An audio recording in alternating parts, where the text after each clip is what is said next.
এটা কোন ব্যাচ?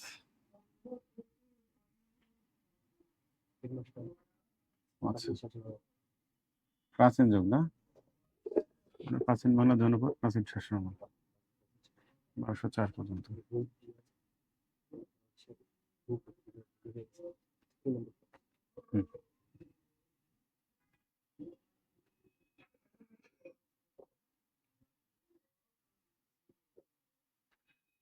ভালোবাসা যত বড়, জীবন তত বড় নয়, তোমায় নিয়ে হাজার বছর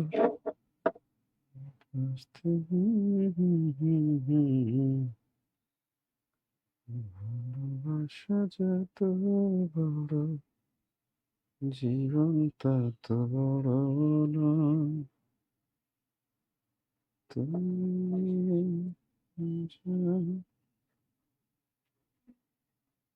আসসালামু আলাইকুম প্রিয় শিক্ষার্থী, ঠিকভাবে শুনতে পাচ্ছেন?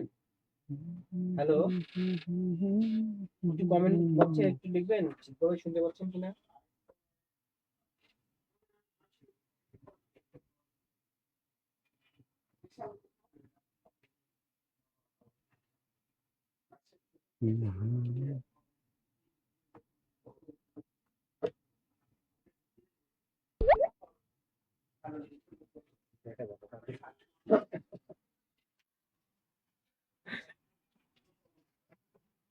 দেখা যায় স্যার, প্রিয় স্যার আজকে কালো শার্ট পরে আসছে, ওই দিকে দেখা যাবে।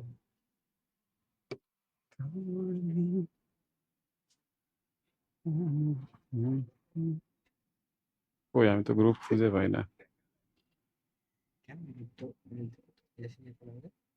কোনটা দেখি গ্রুপে কি দেওয়া আছে? প্রধান শিক্ষক, প্রধান তো ফাইন আসতেছে ভাই, কাল হতে তো অসাধারণ আসতেছে।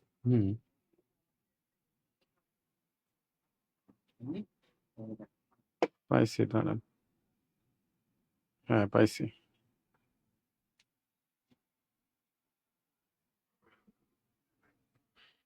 হ্যাঁ, শোনা যাচ্ছে তাই তো? ওকে, ঠিক আছে। সুপ্রিয় শিক্ষার্থী, আসসালামু আলাইকুম। হ্যাঁ, আশা করি সবাই ভালো আছেন, সুস্থ আছেন। স্বাগত জানাচ্ছি আজকে লাইভ ক্লাসে। হ্যাঁ, ঠিক আছে। আশা করি আচ্ছা, আশা করি সবাই ভালো আছেন। অনেকদিন পর আবার, ঠিক আছে। সবাই কেমন আছেন একটু কাইন্ডলি জানান। অনেকে সালাম জানিয়েছেন। হ্যাঁ, ওয়ালাইকুম আসসালাম ভাই।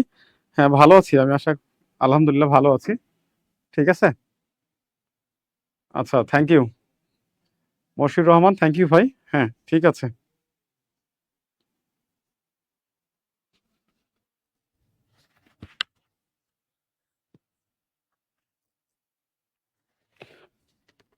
আসলে কি রাম যে আছি বলবো আর কি, মানে সকাল 8টায় দাঁড়াইছে, এখনো বসতে পারি নাই, মনে করেন। চলছে, ক্লাস চলছে। ফাতিমা আশরাফুল, ওয়ালাইকুম আসসালাম। সাদিয়া, হ্যাঁ ঠিক আছে ভাই। হ্যাঁ, জান্নাত আতিয়া, সামনেটা নাম না বলি ভাই, অনেক কঠিন। হ্যাঁ, জাহিদ, ওয়ালাইকুম আসসালাম। ঠিক আছে, আমি তাহলে ক্লাস শুরু করি। হ্যাঁ, আজকে আমি যেখান থেকে শুরু করব সেটা হচ্ছে প্রাচীন বাংলার জনপদ। হ্যাঁ, প্রাচীন বাংলার জনপদ, প্রাচীন বাংলার জনপদ। আচ্ছা, আপনাদের ক্লাসটা আজকে পিডিএফ দিয়ে নিই আমি। হ্যাঁ, পিডিএফ দিয়ে নিই, পিডিএফ এ খুব সুন্দর করে সাজানো গোছানো আছে। ঠিক আছে, ওয়েট 2 মিনিট ওয়েট করেন, 2 মিনিট। ভাইয়া আমি পিডিএফটা মেইল করি, আপনি হচ্ছে বোর্ডে মেইল করবো। আপনি লিখবেন ভালোবাসা যত বড়, এখান থেকে দেওয়া যাবে জীবন বাংলা করে তত বড় না, দেখেন দেখেন নিয়ে আসছি তোমায় নিয়ে হাজার বছর বাঁচতে বড় ইচ্ছে হয়, ভালোবাসা যত বড় জীবন না N A O A Z N A O 1988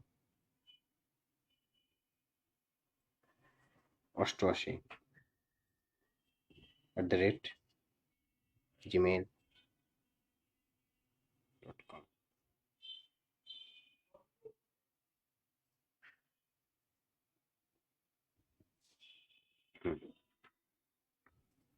ঠিক আছে আপনি লিখে দিয়েছেন ইনভ্যালিড বলে কে দেশে অ্যাড্রেস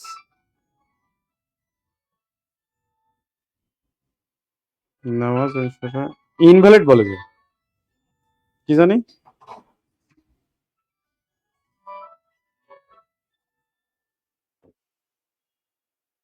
আসসালামু আলাইকুম জি সাকিব ওইখানে কোন মেইল আছে আপনারটা আছে? হুম মানে জি স্যারের হোয়াটসঅ্যাপে দেন তারপর দেখতেছি এই পাশে জিলাপির দোকান আছে স্যারের হোয়াটসঅ্যাপে পাবেন এটা বড় বিল্ডিং হ্যাঁ ওইখানে না হলে নিচে কাউকে জিজ্ঞেস করে দ্বিতীয় তলায় চলে আসে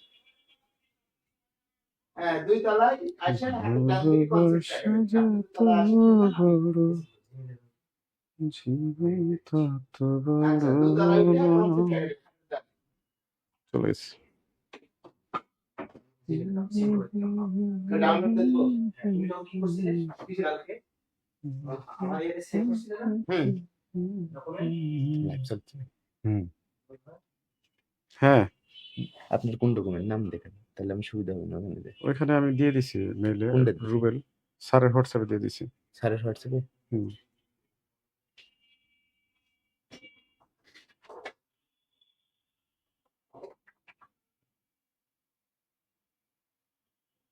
ও ভাই স্যারের হোয়াটসঅ্যাপ তো ওটাই ওকে না সমস্যা নেই আমি ডাউনলোড করছি আমি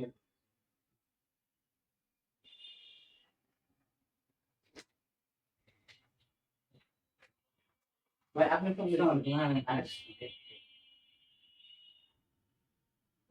লাগে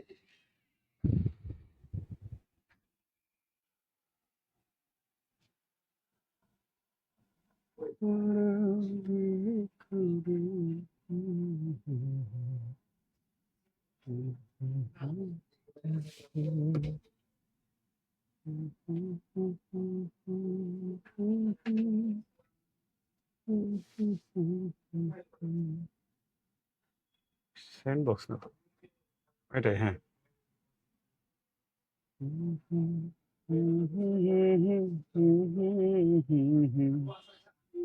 তোমার আমার পরিচয়, ভালোবাসা কার মধ্যে গেছে?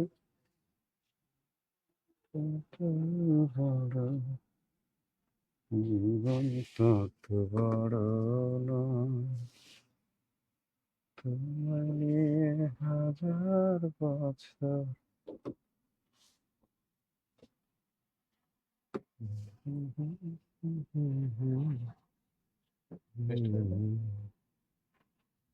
ভালোবাসে যত বড় জীবন তত বড় নয়, তোমায় নিয়ে হাজার বছর।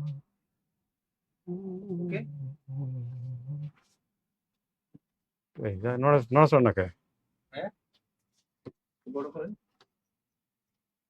বড় হয় না ওইখানে ইয়ে করে দিচ্ছে যে ব্যাক করতে যেতে হবে। হ্যাঁ এটাই বড় করেন এইভাবে বড় করেন হ্যাঁ করে আগে ইয়ে করি। আগে ওদিকে ইয়েতে যান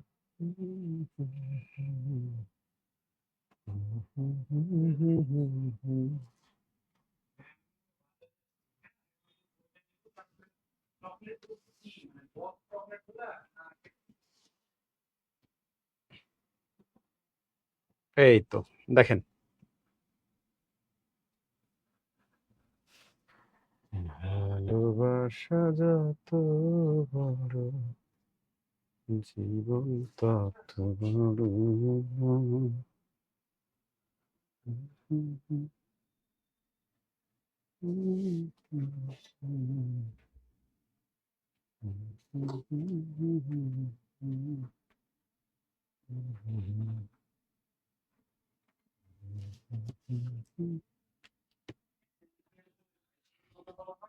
কবির ভাই, ঠিক আছে,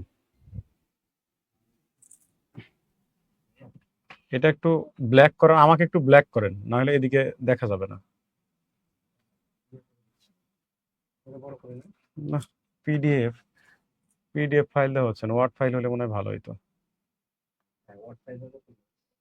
তারপর দেখি ট্রাই করি।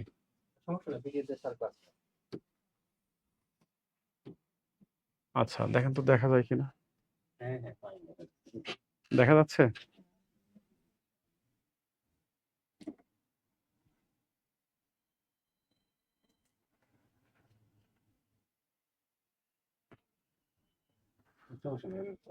আচ্ছা, তবে আর একটু।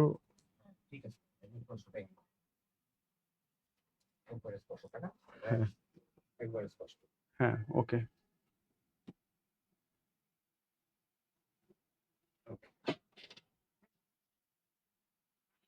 আচ্ছা, সরি, হ্যাঁ আসলে সরি। দেখেন, আমি পিডিএফটা দিয়ে দিবনি, হ্যাঁ পিডিএফটা দিয়ে দিবনি, গ্রুপে দিয়ে দিবনি। আচ্ছা, দেখেন বলা হচ্ছে যে প্রাচীন বাংলার জনপদ। জনপদটা আসলে কি? জনপদটা আসলে অ্যাকচুয়ালি কি? হ্যাঁ, জনপদ অ্যাকচুয়ালি কি? এই যে জনপদ অ্যাকচুয়ালি কাকে বলে, বা জনপদটা কি? বলা হয়ে থাকে প্রাচীনকালে বাংলা কোনো একক রাষ্ট্র ছিল না। বাংলা তখন বিভিন্ন ক্ষুদ্র ক্ষুদ্র অঞ্চলে বিভক্ত ছিল। তো এক একটা অঞ্চলকে এক একটা জনপদ বলা হয়। এক একটা অঞ্চলকে এক একটা জনপদ বলা হয়ে থাকে, ঠিক আছে? এখন প্রাচীনকালে প্রায় ১৬ থেকে ১৭টা জনপদের নাম পাওয়া যায়। আমরা গুরুত্বপূর্ণ কয়েকটা জনপদের নাম পড়ব, ঠিক আছে? যেমন প্রথমে দেখেন আমরা পড়ছি হচ্ছে পুন্ড্র। কি জনপদ পড়ছি? পুন্ড্র। দেখেন, এই যে পুন্ড্র জনপদ, হ্যাঁ পুন্ড্র জনপদ বাংলার প্রাচীনতম জনপদ বলা হয় এই পুন্ড্র জনপদকে। এই পুন্ড্র জনপদ গঠিত ছিল বৃহত্তর রংপুর, দিনাজপুর, বগুড়া, রাজশাহী অঞ্চল, অর্থাৎ রংপুর, দিনাজপুর, রাজশাহী এই অঞ্চলগুলো নিয়ে। এখন তো ক্লিয়ার দেখা যায় ভাই। মারুফা, আফসা, এখন তো ক্লিয়ার দেখা যায় ভাই। এই দেখা যাচ্ছে তো না? সবাই একটু বলেন তো ভাই প্লিজ, দেখা যাইতেছে তো না? হ্যাঁ, হালকা করে আর একটু কমান তো। হ্যাঁ ক্লিয়ার, ওকে, দরকার নাই ভাই।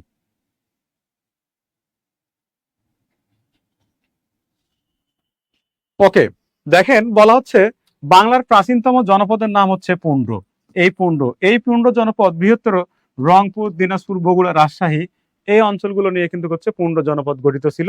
এই পুন্ড্র জনপদের রাজধানী ছিল পুন্ডনগর বা পুন্ডবর্ধন। পুন্ডনগর বা পুন্ডবর্ধন, এই পুন্ডনগর বা পুন্ডবর্ধনকে বাংলার প্রাচীনতম নগরী বলা হয়। বাংলার প্রাচীনতম নগরী বলা হয়। তাহলে বাংলার প্রাচীনতম নগরী, নগরীর নাম কি? বাংলার প্রাচীনতম নগরীর নাম হচ্ছে পুন্ডবর্ধন বা পুন্ডনগর। আমি একটু আগে কি বলেছি? পুন্ড বাংলার প্রাচীনতম জনপদ। এই পুন্ড জনপদের রাজধানীর নাম হচ্ছে পুন্ডনগর বা পুন্ডবর্ধন। এই পুন্ডনগর বা পুন্ডবর্ধন বাংলার প্রাচীনতম জনপদ।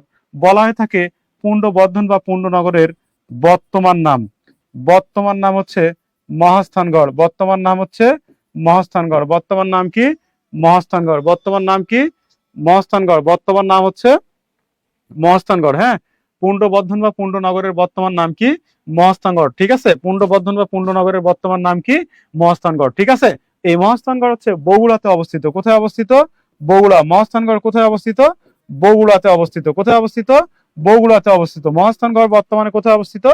বগুড়াতে। তাহলে বাংলার প্রাচীনতম জনপদের নাম হচ্ছে পুন্ড। এই পুন্ড জনপদের নাম হচ্ছে পুন্ডনগর বা পুন্ডবর্ধন। এর অবস্থান রংপুর, দিনাজপুর, বগুড়া, রাজশাহী এই অঞ্চল, উত্তরা অঞ্চল। ঠিক আছে, এই পুন্ড নগরী বাংলার প্রাচীনতম নগরী। আর এই পুণ্ডবর্ধন বা পুণ্ডনগরীর বর্তমান নাম হচ্ছে মহাস্থানগড়, এটা বগুড়াতে অবস্থিত। কোথায় অবস্থিত? বগুড়াতে অবস্থিত। ঠিক আছে, এই পর্যন্ত ক্লিয়ার না ভাই? বলেন তো একটু, এই পর্যন্ত তো ক্লিয়ার?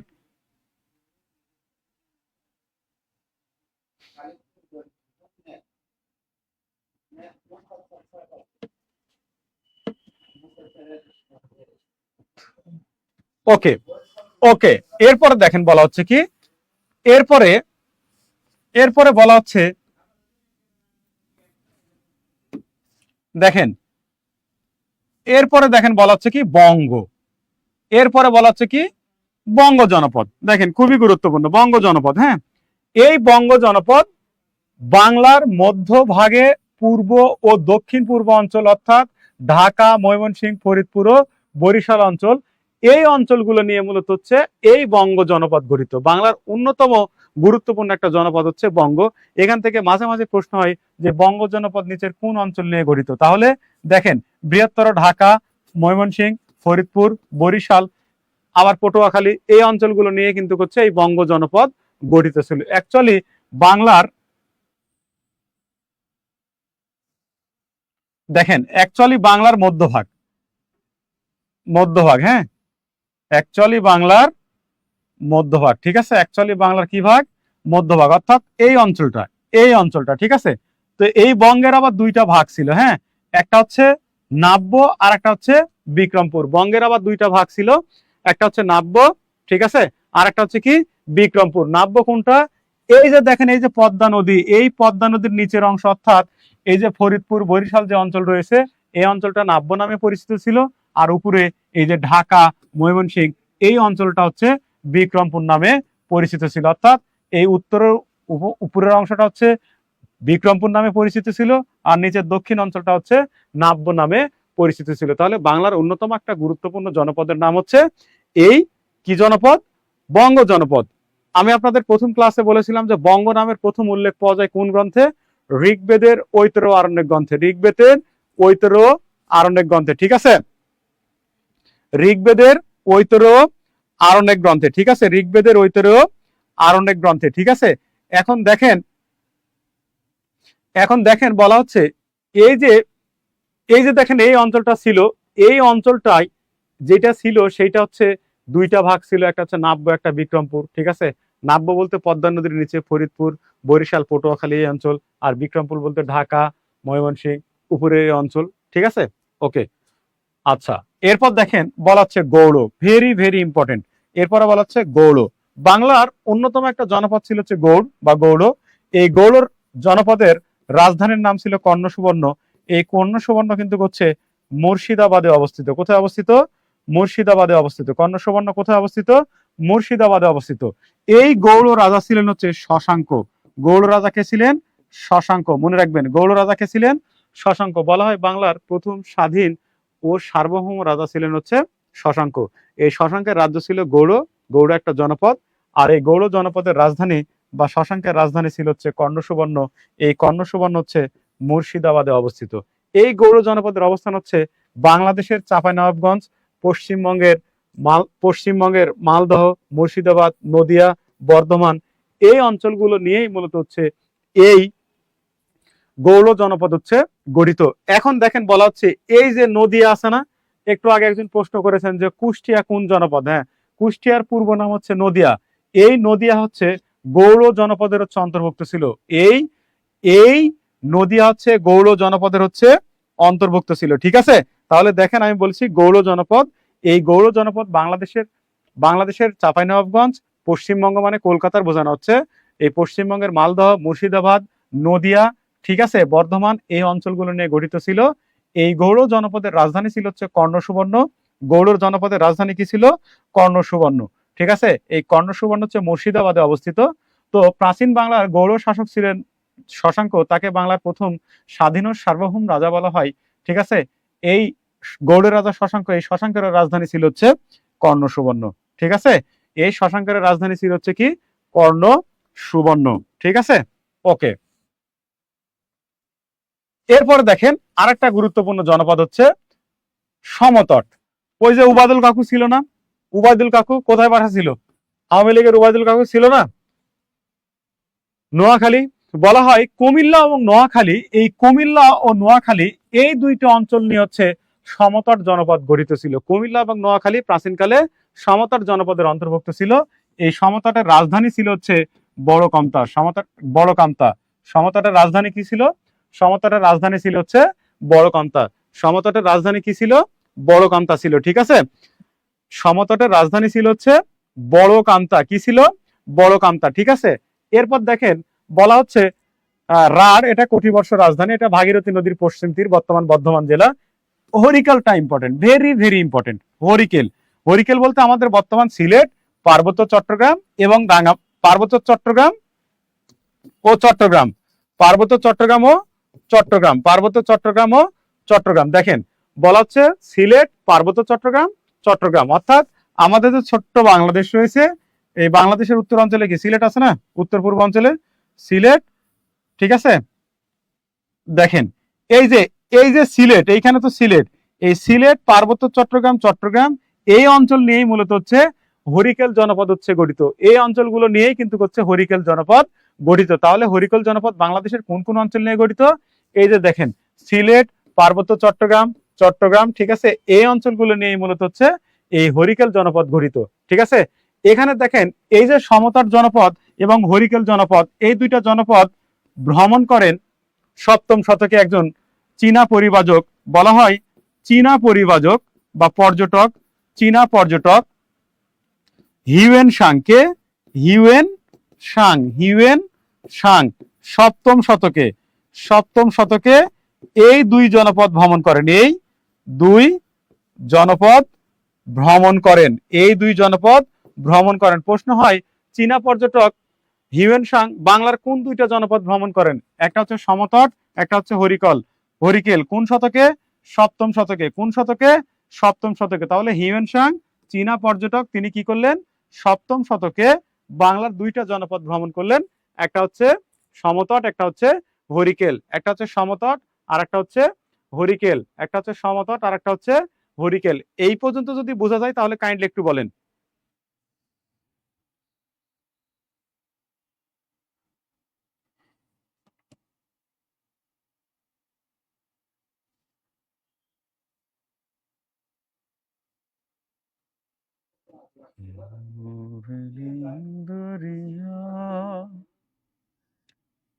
আমায় দে রে দে ছাড়িয়া, বন্দি হইয়া মন পাখি হায়রে কান্দে রইয়া রইয়া, ওরে নীল দরিয়া। ওকে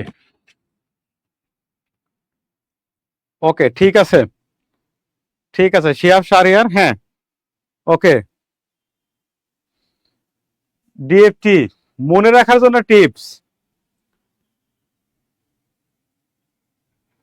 এই দেখেন না কেন?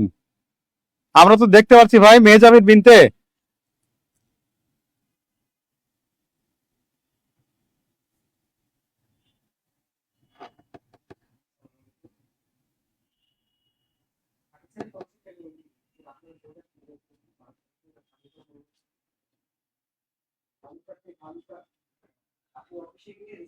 এই কে যেন একটা হচ্ছে সিভিল ড্রেসে আসছেন ভাই, আপনি সিভিল ড্রেস থেকে একটু,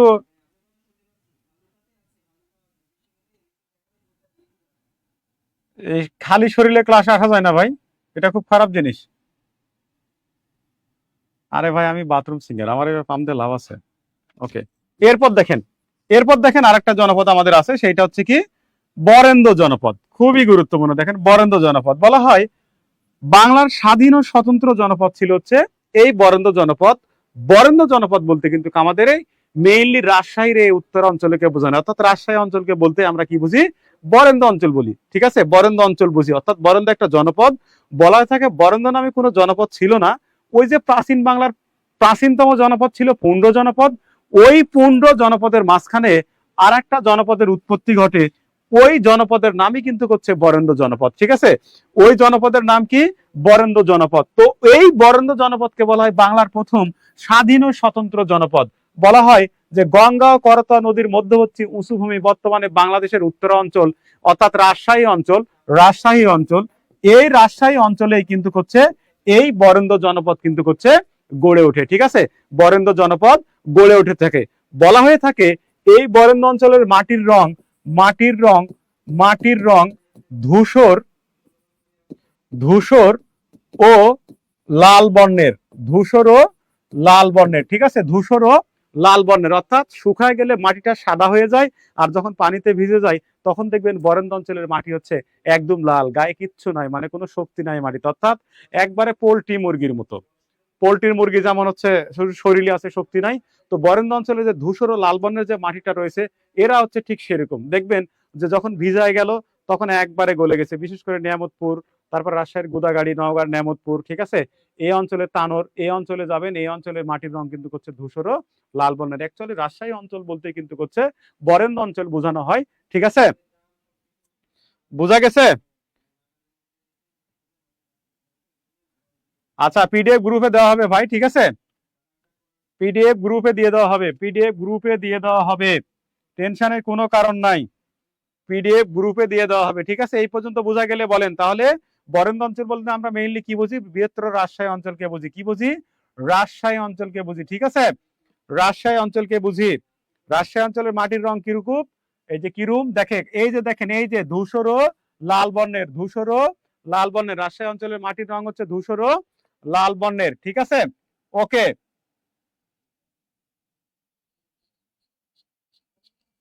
ওকে।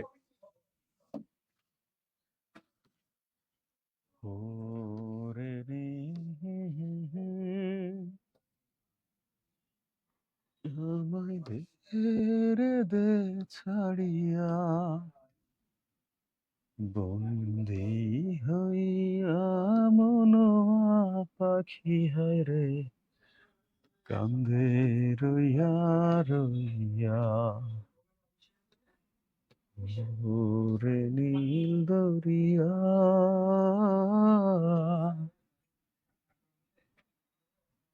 কাছের মানুষ দূরে থুইয়া, মরি আমি ধর পড়াইয়া রে, বন্দরে আমার তো সাধের বনমা পাখি হায় রে, কি যেন কি করে।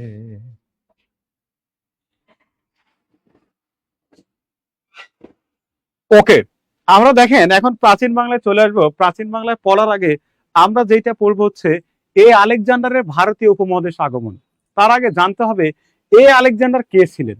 আলেকজান্ডার হচ্ছে, বলা হচ্ছে, দেখেন এই যে দেখেন, আলেকজান্ডার ছিলেন হচ্ছে মেসিডোনিয়ার রাজা, মেসিডোনিয়ার রাজা ফিলিপসের পুত্র। আলেকজান্ডার ছিল হচ্ছে মেসিডোনিয়ার রাজা ফিলিপসের পুত্র। ঠিক আছে, এই আলেকজান্ডার মেসিডোনিয়ার রাজা ফিলিপসের পুত্র, তিনি গ্রিক বীর ছিলেন। কি ছিলেন? গ্রিক বীর। কি বীর? গ্রিক বীর। দেখেন গ্রিক আর গ্রিস দুইটা কিন্তু আলাদা, বলা হয়ে থাকে গ্রিস হচ্ছে দেশ, আর গ্রিক হচ্ছে জাতি, গ্রিস হচ্ছে দেশ আর গ্রিক হচ্ছে জাতি। এই আলেকজান্ডার কি করেছিলেন? ভারত আক্রমণ করেছিলেন। ভারত আক্রমণ করেছিলেন। বলা হয়ে থাকে এই আলেকজান্ডার ভারতীয় উপমহাদেশে আগমন করেন 327 খ্রিস্টপূর্বাব্দে। দেখেন খ্রিস্টপূর্ব কেন বলছি? বলা হয় যীশু খ্রিস্টের জন্মের পূর্বে খ্রিস্টপূর্ব, এই খ্রিস্টপূর্ব কিন্তু কমে যায়। যেমন আপনি 1000 সালে জন্মগ্রহণ করেছেন, কিন্তু আপনি মারা যাবেন হচ্ছে 901 সালে, অর্থাৎ খ্রিস্টপূর্ব কমে যাবে আর খ্রিস্টাব্দ বেড়ে যাবে। অর্থাৎ এখন যেমন আমরা কি যীশু খ্রিস্টের জন্মের পর বলছি খ্রিস্টাব্দ, আর জন্মের পূর্বে বলছি খ্রিস্টপূর্ব, ওই খ্রিস্টপূর্ব কমে যাবে আর খ্রিস্টাব্দ হচ্ছে বেড়ে যাবেন।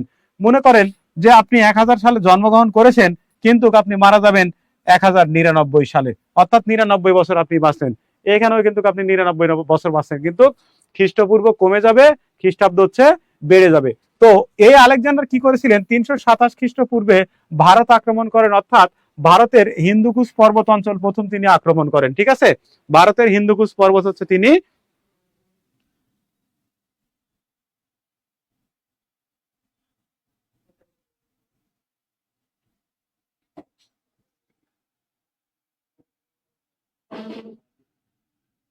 দেখেন,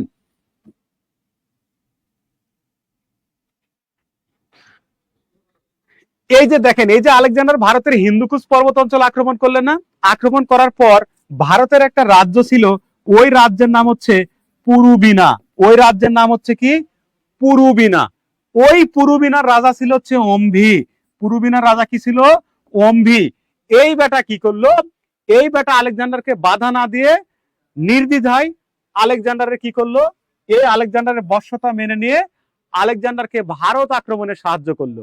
আলেকজান্ডারকে ভারত আক্রমণে সাহায্য করলো এবং বিনিময়ে সে কয়েকটা রাজ্য লাভ করেছিল আলেকজান্ডারের কাছ থেকে। ঠিক আছে, আলেকজান্ডার তো গ্রিস থেকে আসছে, সে তো গ্রিক বীর, সে তো ভারতীয় উপমহাদেশ কিছু চিনে না, ভারতবর্ষে কিছু চিনে না। ঠিক আছে, তখন কি করলো, এই পুরুবিনার রাজা অম্ভি, এই বেটা ফাজিল আলেকজান্ডারের বশ্যতা মেনে নিল, নিয়ে আলেকজান্ডারকে ভারত আক্রমণে সাহায্য শুরু করে দিল। ঢাকা বিশ্ববিদ্যালয়ের ইতিহাস বিভাগের মানে প্রতিষ্ঠাকালীন যে চেয়ারম্যান ছিলেন ডক্টর রমেশ চন্দ্র মজুমদার, ওই বেটা একটা উক্তি করেছিল যে উপমহাদেশের প্রথম বিশ্বাসঘাতক হচ্ছে এই পুরুবিনার রাজা অম্ভি। পুরুবিনা একটা রাজ্য, পুরুবিনা হচ্ছে একটা রাজ্য। এই পুরুবিনার রাজা অম্ভি কি করলো, আলেকজান্ডারের বশ্যতা মেনে মানে মানে বিনা বাধায় আলেকজান্ডারের বশ্যতা স্বীকার করে সে আলেকজান্ডারকে ভারত আক্রমণে সাহায্য করলো। বলা হয়ে থাকে ডক্টর রমেশ চন্দ্র মজুমদার, বিখ্যাত ঐতিহাসিক, ঢাকা বিশ্ববিদ্যালয়ের ইতিহাস বিভাগের অধ্যাপক, তিনি কি করলেন, বললেন যে এই অম্ভি ছিলেন উপমহাদেশের প্রথম বিশ্বাসঘাতক। শুধু মির্জাফর বিশ্বাসঘাতকতা করছে এমনটা না, এর আগে অনেক বড় বড় বিশ্বাসঘাতক কিন্তু করছে ছিল। ঠিক আছে, এরপর দেখেন বলা হচ্ছে আলেকজান্ডার হচ্ছে ম্যাসিডোনিয়ার রাজা ছিলেন, ম্যাসিডোনিয়ার রাজা ছিলেন, ম্যাসিডোনিয়ার রাজা ছিলেন তিনি। ম্যাসিডোনিয়ার রাজা ফিলিপসের পুত্র ছিলেন, তিনি কিন্তু গ্রিক বীর ছিলেন। কি বীর ছিলেন, গ্রিক বীর ছিলেন। তিনি ভারত আক্রমণ করেছিলেন কত খ্রিস্টপূর্বে, 327 খ্রিস্টপূর্বে। প্রশ্ন হয় আলেকজান্ডার ভারত আক্রমণ করেন কত খ্রিস্টপূর্বে। ঠিক আছে,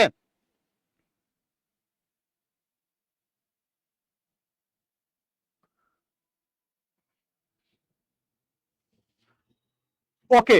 এরপরে দেখেন বলা হচ্ছে এই যে আলেকজান্ডার ভারত আক্রমণ করলো, ঠিক আছে,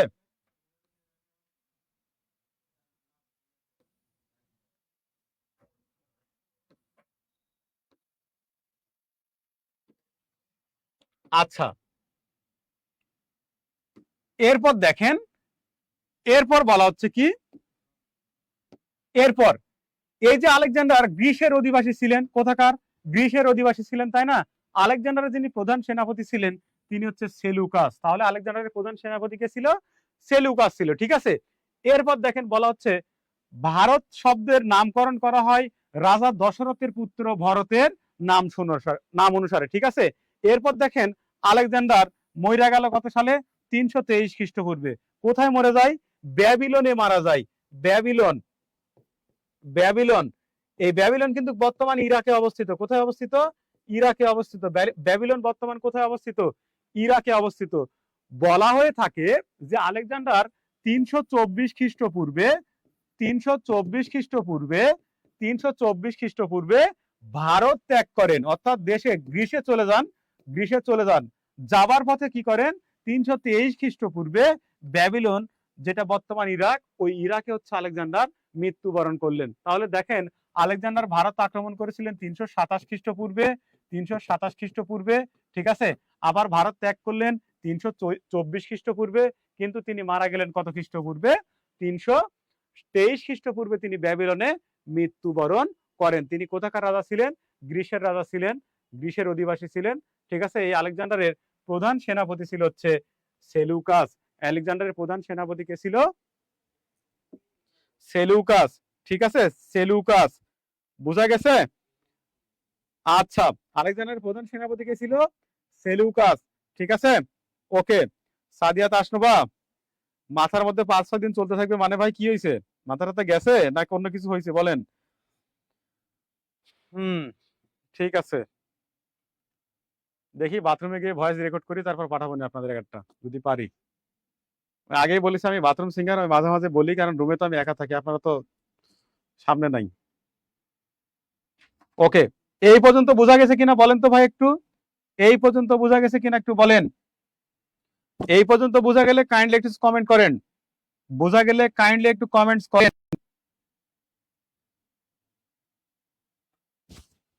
কেন রে ভাই, সাউন্ড ঘেসে ঘেসে আসতেছে কেন?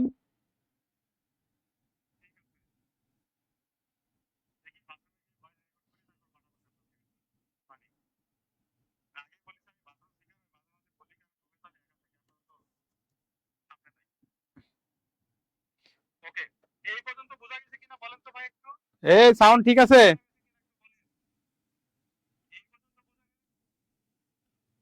ওকে, এরপর দেখেন, এরপর দেখেন, এই আলেকজান্ডারের গৃহ শিক্ষক কে ছিল?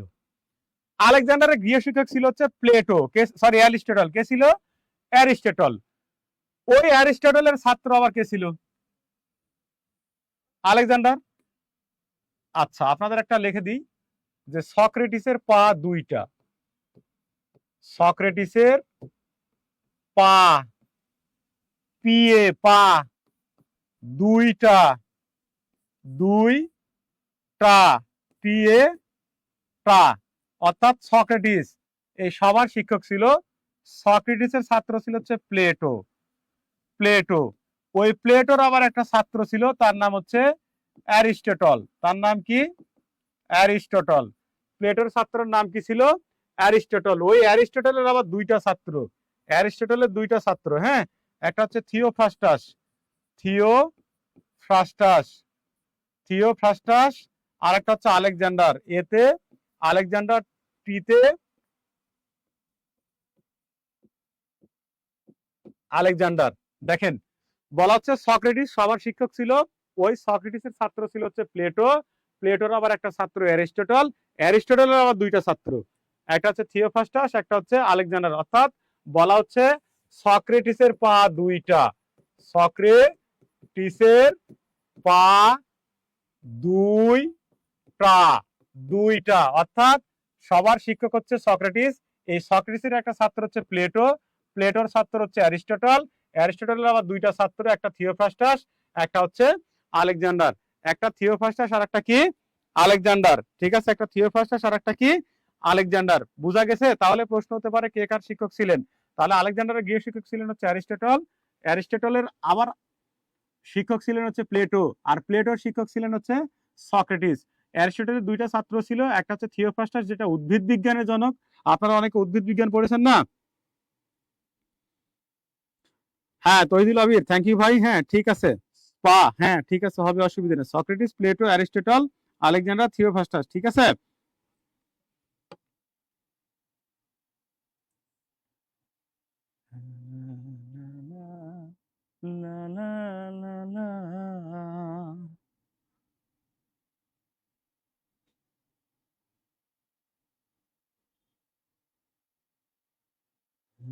স্বপ্নগুলো কেন এমন স্বপ্ন হয়, এই মনটা কেন বারে বারে ভেঙে যায়, আমার স্বপ্নগুলো কেন এমন স্বপ্ন হয়, এই মনটা কেন বারে বারে ভেঙে যায়, আমার কবিতাগুলো প্রতিদিন ছন্দ হারায়,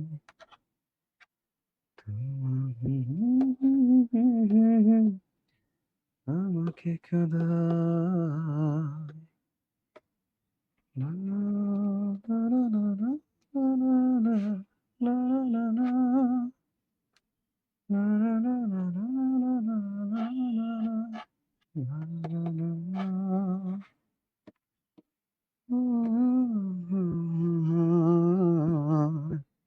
এই পর্যন্ত তো হয়েছে না? এই পর্যন্ত হয়েছে বলেন?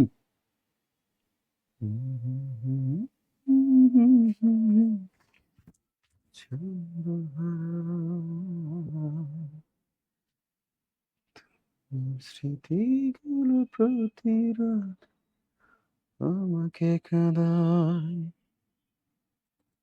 ওকে ওকে ওকে, এরপরে দেখেন চন্দ্রগুপ্ত। এই চন্দ্রগুপ্ত কে ছিল এইটা আগে আমাদের পড়তে হবে, ঠিক আছে? এই চন্দ্রগুপ্ত কে ছিল এইটা আগে আমাদের একটু পড়াশোনা করা উচিত, ঠিক আছে? এই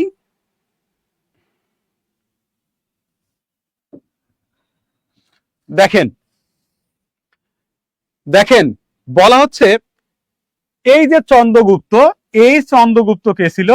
এটা চন্দ্রগুপ্ত অ্যাকচুয়ালি হবে না, এটা চন্দ্রগুপ্ত মৌর্য হবে। হ্যাঁ, চন্দ্রগুপ্ত মৌর্য হবে, চন্দ্রগুপ্ত মৌর্য, চন্দ্রগুপ্ত মৌর্য, চন্দ্রগুপ্ত মৌর্য, ঠিক আছে? চন্দ্রগুপ্ত মৌর্য, ঠিক আছে? চন্দ্রগুপ্ত মৌর্য হবে এখানে, চন্দ্রগুপ্ত মৌর্য। অর্থাৎ আমরা এখন যেটা পড়বো সেটা হচ্ছে মৌর্য বংশ। কি বংশ? মৌর্য বংশ, ঠিক আছে? আচ্ছা, দেখেন বলা হচ্ছে এই মৌর্য বংশের প্রতিষ্ঠাতা হচ্ছে চন্দ্রগুপ্ত মৌর্য। মৌর্য বংশের প্রতিষ্ঠাতাকে চন্দ্রগুপ্ত মৌর্য, মৌর্য বংশের প্রতিষ্ঠাতা হচ্ছে চন্দ্রগুপ্ত মৌর্য। এই চন্দ্রগুপ্ত মৌর্য 324 খ্রিস্টপূর্বে ভারতে মৌর্য সাম্রাজ্য প্রতিষ্ঠা করে, ভারতে মৌর্য সাম্রাজ্য প্রতিষ্ঠা করে, ঠিক আছে? মৌর্য সাম্রাজ্য প্রতিষ্ঠা করে। বলা হয়ে থাকে এই চন্দ্রগুপ্ত মৌর্য প্রথম ব্যক্তি যিনি ভারতে কোনো রাজবংশ প্রতিষ্ঠা করেন। তার প্রতিষ্ঠিত রাজবংশের নামই হচ্ছে মৌর্য বংশ বা মৌর্য সাম্রাজ্য। মৌর্য বংশ, মৌর্য বংশ, ঠিক আছে? দেখেন এই চন্দ্রগুপ্ত মৌর্য 324 খ্রিস্টপূর্বে ভারতে যে সাম্রাজ্য প্রতিষ্ঠা করে ওটাই হচ্ছে মৌর্য, মৌর্য সাম্রাজ্য, ঠিক আছে? বলা হয় প্রাচীন ভারতের, প্রাচীন ভারতের, প্রাচীন ভারতের সর্বভারতীয়, সর্ব প্রাচীন ভারতের সর্বভারতীয়, ভারতীয় সম্রাট, সর্বভারতীয় সম্রাট চন্দ্রগুপ্ত মৌর্য, চন্দ্রগুপ্ত মৌর্য। তাহলে প্রাচীন ভারতের সর্বভারতীয় সম্রাট বলা হয় কাকে? এই চন্দ্রগুপ্ত মৌর্যকে কি বলা হয়? প্রাচীন ভারতের সর্বভারতীয় সম্রাট বলা হয়ে থাকে, ঠিক আছে? প্রাচীন ভারতীয় সম্রাট, প্রাচীন ভারতের সর্বভারতীয় সম্রাট বলে চন্দ্রগুপ্ত মৌর্য। এই চন্দ্রগুপ্ত মৌর্য কি করলেন? 324 খ্রিস্টপূর্বে মৌর্য সাম্রাজ্য প্রতিষ্ঠা করলেন, ঠিক আছে? তাকে মৌর্য সাম্রাজ্যের প্রতিষ্ঠাতা বলা হয়। তাকে, এই চন্দ্রগুপ্ত মৌর্যকে কি বলা হয়? মৌর্য সাম্রাজ্যের প্রতিষ্ঠাতা বলা হয়। এরপরে দেখেন প্রাচীন ভারতে সর্বপ্রথম সর্বভারত ঐক্যরাষ্ট্র স্থাপন করেছিলেন এই চন্দ্রগুপ্ত মৌর্য। এই চন্দ্রগুপ্ত মৌর্যের রাজধানী ছিল পাটালিপুত্রে। তাহলে দেখেন এই যে মৌর্য বংশ চন্দ্রগুপ্ত মৌর্য প্রতিষ্ঠা করলো, ওই মৌর্য বংশের রাজধানী বা চন্দ্রগুপ্ত মৌর্যের রাজধানী ছিল হচ্ছে পাটালিপুত্র, ঠিক আছে?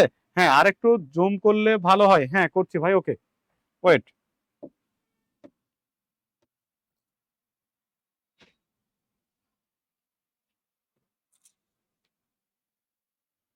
ওকে, দেখেন দেখেন বলা হচ্ছে কি এই চন্দ্রগুপ্ত মৌর্যকে কি বলা হয়? প্রাচীন ভারতের সর্ববৃহৎ ভারতীয় সম্রাট বলা হয়, ঠিক আছে? এই চন্দ্রগুপ্ত মৌর্য দেখেন ওই যে সেলুকাসের নাম শুনেছেন না? সেলুকাস, আলেকজান্ডারের প্রধান সেনাপতি ছিল সেলুকাস, আলেকজান্ডারের প্রধান সেনাপতি ছিল না সেলুকাস, ঠিক আছে? ঠিক আছে, আলেকজান্ডারের প্রধান সেনাপতি ছিল না সেলুকাস? ওই সেলুকাসের কন্যা ছিল হচ্ছে হেলেন। এই সেলুকাসের কন্যা ছিল হচ্ছে হেলেন। তো একটা কথিত একটা গল্প শোনা যায় যে ওই সেলুকাসের কন্যা হেলেনের সাথে এই চন্দ্রগুপ্ত মৌর্যের হচ্ছে বিয়ে হয়, এই চন্দ্রগুপ্ত মৌর্যের বিয়ে হয়, ঠিক আছে? অর্থাৎ আলেকজান্ডার যখন 324 খ্রিস্টপূর্বে ভারত ত্যাগ করেন তখন ভারতে কিন্তু তার প্রধান সেনাপতি এই যে সেলুকাস, আলেকজান্ডারের প্রধান সেনাপতি সেলুকাস ভারতে কিন্তু অবস্থান করেছিলেন, ঠিক আছে? তো যখন অবস্থান করেন এরপরে কি করলেন? এই যে সেলুকাসের কন্যা ছিলেন হেলেন, ওই হেলেনকে কি করলেন? চন্দ্রগুপ্ত মৌর্যের সাথে, অর্থাৎ এই মৌর্য বংশের প্রতিষ্ঠাতা চন্দ্রগুপ্ত মৌর্যের সাথে হেলেনকে বিয়ে দেন। বিয়ে দেওয়ার পরে কি করেছিলেন? এই সেলুকাস চন্দ্রগুপ্ত মৌর্যের রাজদরবারে এই যে মেগাসথিনিস একটা রাষ্ট্রদূত প্রেরণ করেন। অর্থাৎ চন্দ্রগুপ্ত মৌর্যের রাজদরবারে রাজসভায় গ্রিক যে দূত ছিলেন বা রাষ্ট্রদূত ছিলেন, ওই ব্যাটার নাম হচ্ছে মেগাস্থিনিস। মেগাস্থিনিস মেগাস্থিনিস কি করেছিলেন? ওই সেলুকাস কি করেছিলেন? এই মেগাস্থিনিসকে চন্দ্রগুপ্ত মৌর্যের রাজদরবারে গ্রিক রাষ্ট্রদূত হিসেবে প্রেরণ করেছিলেন। ঠিক আছে, গ্রিক রাষ্ট্রদূত হিসেবে কি করেছিলেন? প্রেরণ করেছিলেন। ঠিক আছে, গ্রিক রাষ্ট্রদূত হিসেবে কিন্তু হচ্ছে প্রেরণ করে। কাকে প্রেরণ করে? মেগাস্থিনিসকে। কে প্রেরণ করে? ওই যে আলেকজান্ডারের প্রধান সেনাপতি সেলুকাস। কারণ তার কন্যার সাথে কি করা হয়েছিল? তার কন্যার সাথে হেলেনের সাথে চন্দ্রগুপ্ত মৌর্যের বিবাহ দেওয়া হয়। বিবাহ দেওয়ার পর ওই গ্রিক রাষ্ট্রদূত মেগাস্থিনিসকে চন্দ্রগুপ্ত মৌর্যের রাজসভায় গ্রিক রাষ্ট্রদূত হিসেবে সেলুকাস প্রেরণ করে। ঠিক আছে, এরপর ওই সেলুকাস কি করেছিল? ওই সেলুকাস কি করেছিল? আচ্ছা, ওই যে দেখেন, এই যে মেগাস্থিনিস, তিনি কি করেছিলেন? দীর্ঘদিন ভারতে অবস্থান করেন। ঠিক আছে, অবস্থান করে ভারত সম্পর্কে যে জ্ঞান অন্বেষণ করেছিলেন, সেটা নিয়ে তিনি একটা বিখ্যাত বই রচনা করেছিলেন। অর্থাৎ তার বিখ্যাত গ্রন্থ, এই মেগাস্থিনিসের বিখ্যাত গ্রন্থের নাম, হচ্ছে ইন্ডিকা। ইন্ডিকা, ঠিক আছে, ইন্ডিকা। এই যে আজকে ইউরোপীয়রা আমাদের সম্পর্কে এত কিছু জানে, কিভাবে জানে? এই যে প্রাচীন গ্রন্থ ছিল না মেগাস্থিনিসের ইন্ডিকা, ওই ইন্ডিকা পড়েই তারা কিন্তু প্রাচীন ভারত সম্পর্কে ধারণা লাভ করে। ঠিক আছে, ভারতীয় উপমহাদেশ বলতে শুধুমাত্র ভারত বাংলাদেশ বোঝায় না, চারটা দেশ বোঝায়। ভারতীয় উপমহাদেশ বলতে চারটা দেশ বোঝায়। একটা হচ্ছে আফগানিস্তান, একটা পাকিস্তান, একটা ভারত, একটা হচ্ছে মিয়ানমার। আবারও বলছি, আফগানিস্তান, পাকিস্তান, ভারত, মিয়ানমার। এই চারটা দেশ নিয়ে কিন্তু হচ্ছে ভারতীয় উপমহাদেশ গঠিত। ঠিক আছে, তো এই চন্দ্রগুপ্ত মৌর্যকে কি বলা হয়? ভারতীয় উপমহাদেশের মানে প্রাচীন ভারতের সর্বভারতীয় সম্রাট তাকে বলা হয়। ঠিক আছে, সর্বভারতীয় সম্রাট বলা হয়। তো এই যে কৌটিল্য কে ছিল জানেন? কৌটিল্য ছিল হচ্ছে চন্দ্রগুপ্ত মৌর্যের রাজদরবারে অর্থমন্ত্রী বা প্রধানমন্ত্রী। অর্থাৎ চন্দ্রগুপ্ত মৌর্যের প্রধান সেনাপতি বলি, অর্থমন্ত্রী বলি বা প্রধানমন্ত্রী বলি, এই কৌটিল্যের আসল নাম হচ্ছে চাণক্য। কৌটিল্যের আসল নাম কি? চাণক্য। কৌটিল্যের আসল নাম চাণক্য। চাণক্য বা বিষ্ণুগুপ্ত। চাণক্য বা চাণক্য বা বিষ্ণুগুপ্ত। কৌটিল্যের আসল নাম কি? চাণক্য বা বিষ্ণুগুপ্ত। ঠিক আছে, চাণক্য বা বিষ্ণুগুপ্ত। কিন্তু এই চাণক্য বা বিষ্ণুগুপ্তের ছদ্মনাম কিন্তু হচ্ছে কৌটিল্য। অর্থাৎ এই চন্দ্রগুপ্ত মৌর্যের যিনি রাজদরবারে অর্থমন্ত্রী ছিলেন বা প্রধানমন্ত্রী ছিলেন বা প্রধান সেনাপতি ছিলেন, তিনি হচ্ছে এই কৌটিল্য। তিনি কি করেছিলেন? তৎকালীন ভারতবর্ষের সামাজিক, রাজনৈতিক, অর্থনৈতিক অবস্থা ও ধর্মীয় অবস্থা সম্পর্কে একটা বিখ্যাত গ্রন্থ রচনা করেছিলেন। ওই গ্রন্থের নাম হচ্ছে অর্থশাস্ত্র। প্রশ্ন হয়, অর্থশাস্ত্রের রচয়িতাকে? এই কৌটিল্য। কৌটিল্যের আসল নাম কি? চাণক্য বা বিষ্ণুগুপ্ত। তাহলে কৌটিল্য কে ছিল? এই চন্দ্রগুপ্ত মৌর্যের রাজসভায় চন্দ্রগুপ্তের হচ্ছে অর্থমন্ত্রী বা প্রধানমন্ত্রী বা প্রধানমন্ত্রী বা কি ছিলেন? প্রধান সেনাপতি ছিলেন। অর্থমন্ত্রী, প্রধানমন্ত্রী বা প্রধান সেনাপতি ছিলেন। ঠিক আছে, তার আসল নাম ছিল চাণক্য। তিনি একটা বিখ্যাত গ্রন্থ রচনা করেছিলেন। ওই গ্রন্থের নামই হচ্ছে কি? কৌটিল্য। প্রাচীন ভারত সম্পর্কে যদি আমরা জানতে চাই, তাহলে অবশ্যই কৌটিল্য সম্পর্কে আমাদের জানতে হবে, নয়তো অন্যান্য কোনো সোর্সের মাধ্যমে প্রাচীন ভারত সম্পর্কে বিশদভাবে জানা আমাদের পক্ষে সম্ভব নয়। ঠিক আছে, এরপর দেখেন, চন্দ্রগুপ্ত মৌর্যের মৃত্যুর পর তার ছেলে বিন্দুসার সিংহাসনে বসেন। ঠিক আছে, বলা হয় তাকে প্রাচীন ভারতীয় উপমহাদেশের স্বর্ণযুগ নামে পরিচিত ছিল হচ্ছে এই মৌর্য যুগ। অর্থাৎ প্রাচীন ভারতের স্বর্ণযুগ বলা হয় কাকে? এই প্রাচীন ভারতীয় উপমহাদেশের স্বর্ণযুগ বলা হয় কিন্তু হচ্ছে এই মৌর্য যুগকে। ঠিক আছে, তাহলে একবার আমি আবার ব্রিফিং দিই যে এই মৌর্য বংশের প্রতিষ্ঠাতা চন্দ্রগুপ্ত মৌর্য, তাকে প্রাচীন ভারতের সর্বভারতীয় সম্রাট বলা হয়। ঠিক আছে, তার সময়ে গ্রিসের বিখ্যাত রাষ্ট্রদূত মেগাস্থিনিস তার রাজদরবারে আসেন এবং তিনি দীর্ঘদিন তার রাজদরবারে অবস্থান করে ভারতবর্ষের সম্পর্কে যে জ্ঞান অন্বেষণ করেছিলেন, সেই জ্ঞানের আলোকে কিন্তু হচ্ছে মেগাস্থিনিস বিখ্যাত একটা গ্রন্থ রচনা করেছিলেন। ওই গ্রন্থের নাম হচ্ছে ইন্ডিকা। ঠিক আছে, ইন্ডিকা। এরপর চন্দ্রগুপ্ত মৌর্যের যে প্রধান সেনাপতি বা অর্থমন্ত্রী বা বা প্রধানমন্ত্রী ছিলেন, তার নাম হচ্ছে কৌটিল্য। কৌটিল্যের আসল নাম হচ্ছে চাণক্য বা বিষ্ণুগুপ্ত। ঠিক আছে, এই কৌটিল্য একটা বিখ্যাত গ্রন্থ রচনা করেছিল তৎকালীন বাংলার সামাজিক, ভারতের সামাজিক, অর্থনৈতিক, রাজনৈতিক, ধর্মীয় অবস্থা সম্পর্কে। ওই গ্রন্থটার নামই কিন্তু হচ্ছে ইন্ডিকা। ঠিক আছে। এরপর দেখেন বলা হচ্ছে এই চন্দ্রগুপ্ত মৌর্য যখন মারা যায় তখন তার বড় ছেলে বিন্দুসার ক্ষমতা দখল করে। হ্যাঁ। আর এই প্রাচীন ভারতীয় উপমহাদেশের স্বর্ণযুগ বলা হয় কাকে? মৌর্য যুগকে। প্রাচীন ভারতীয় উপমহাদেশের স্বর্ণযুগ বলা হয় কাকে? মৌর্য যুগকে। এই পর্যন্ত বোঝা গেছে কিনা বলেন তো? বোঝা গেলে কাইন্ডলি একটু জানাবেন।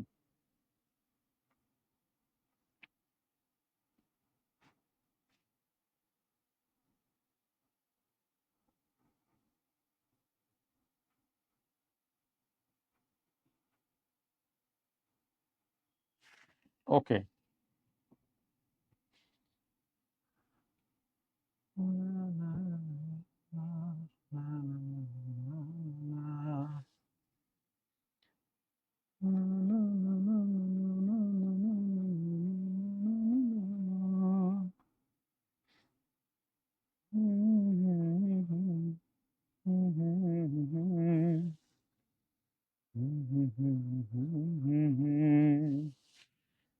এই সবাই কি ঘুমাচ্ছেন নাকি? কথাবার্তা নাই কেন কারো? এদিকে তাকান, দেখেন ঘুমাচ্ছেন নাকি? ওকে, ঠিক আছে।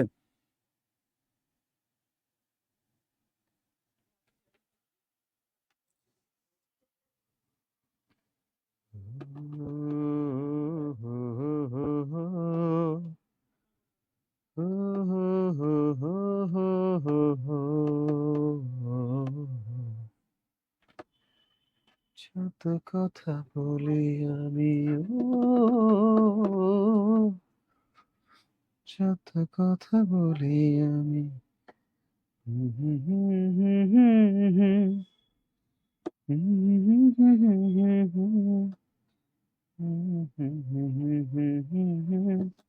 এরপর দেখেন, এরপর আমরা পড়বো হচ্ছে এই মৌর্য সম্রাট অশোক। Very very important. ঠিক আছে। অশোক, অশোক পড়বো আমরা, সম্রাট অশোক। দেখেন বলা হচ্ছে এই যে সম্রাট অশোক, ওই যে বিন্দুসার ক্ষমতা দখল করলো না, চন্দ্রগুপ্ত মৌর্যের ছেলে বিন্দুসার, ওই বিন্দুসারের ছেলে হচ্ছে অশোক। অর্থাৎ সম্রাট অশোকের বাবার নাম হচ্ছে বিন্দুসার। বিন্দুসার। ঐতিহাসিকরা বলে থাকেন যে সম্রাট অশোক ক্ষমতা দখল করে তার বাবা এবং তার ভাতৃদ্বয়কে হত্যা করে। হত্যা করে তিনি ক্ষমতা দখল করে। তাকে মৌর্য বংশের শ্রেষ্ঠ শাসক বলা হয়, তাকে মৌর্য বংশের শ্রেষ্ঠ সম্রাট বলা হয় বা শ্রেষ্ঠ রাজা বলা হয়। ঠিক আছে। আচ্ছা, এই সম্রাট অশোক ছিলেন বৌদ্ধ ধর্মাবলম্বী। দেখেন সম্রাট অশোক কিন্তু প্রথম জীবনে বৌদ্ধ ধর্মের অনুসারী ছিলেন না। দেখেন এই যে কলিঙ্গ যুদ্ধ, কলিঙ্গ যুদ্ধ, দেখেন কলিঙ্গ একটা স্থানের নাম। এই কলিঙ্গ স্থান হচ্ছে ভারতের উড়িষ্যায় অবস্থিত। হ্যাঁ, ভারতের উড়িষ্যায় অবস্থিত, দুইটা পাহাড়ের মধ্যবর্তী একটা জায়গা হচ্ছে কলিঙ্গ। তো এই সম্রাট অশোক কি করলেন? খ্রিস্টপূর্ব 260 মতান্তরে 261 অব্দে এই কলিঙ্গ যুদ্ধে জড়িয়ে পড়েন, অর্থাৎ কলিঙ্গ রাজদের সাথে কলিঙ্গ যুদ্ধে জড়িয়ে পড়েন। ঠিক আছে। কলিঙ্গ যুদ্ধে জড়িয়ে পড়েন। ঠিক আছে।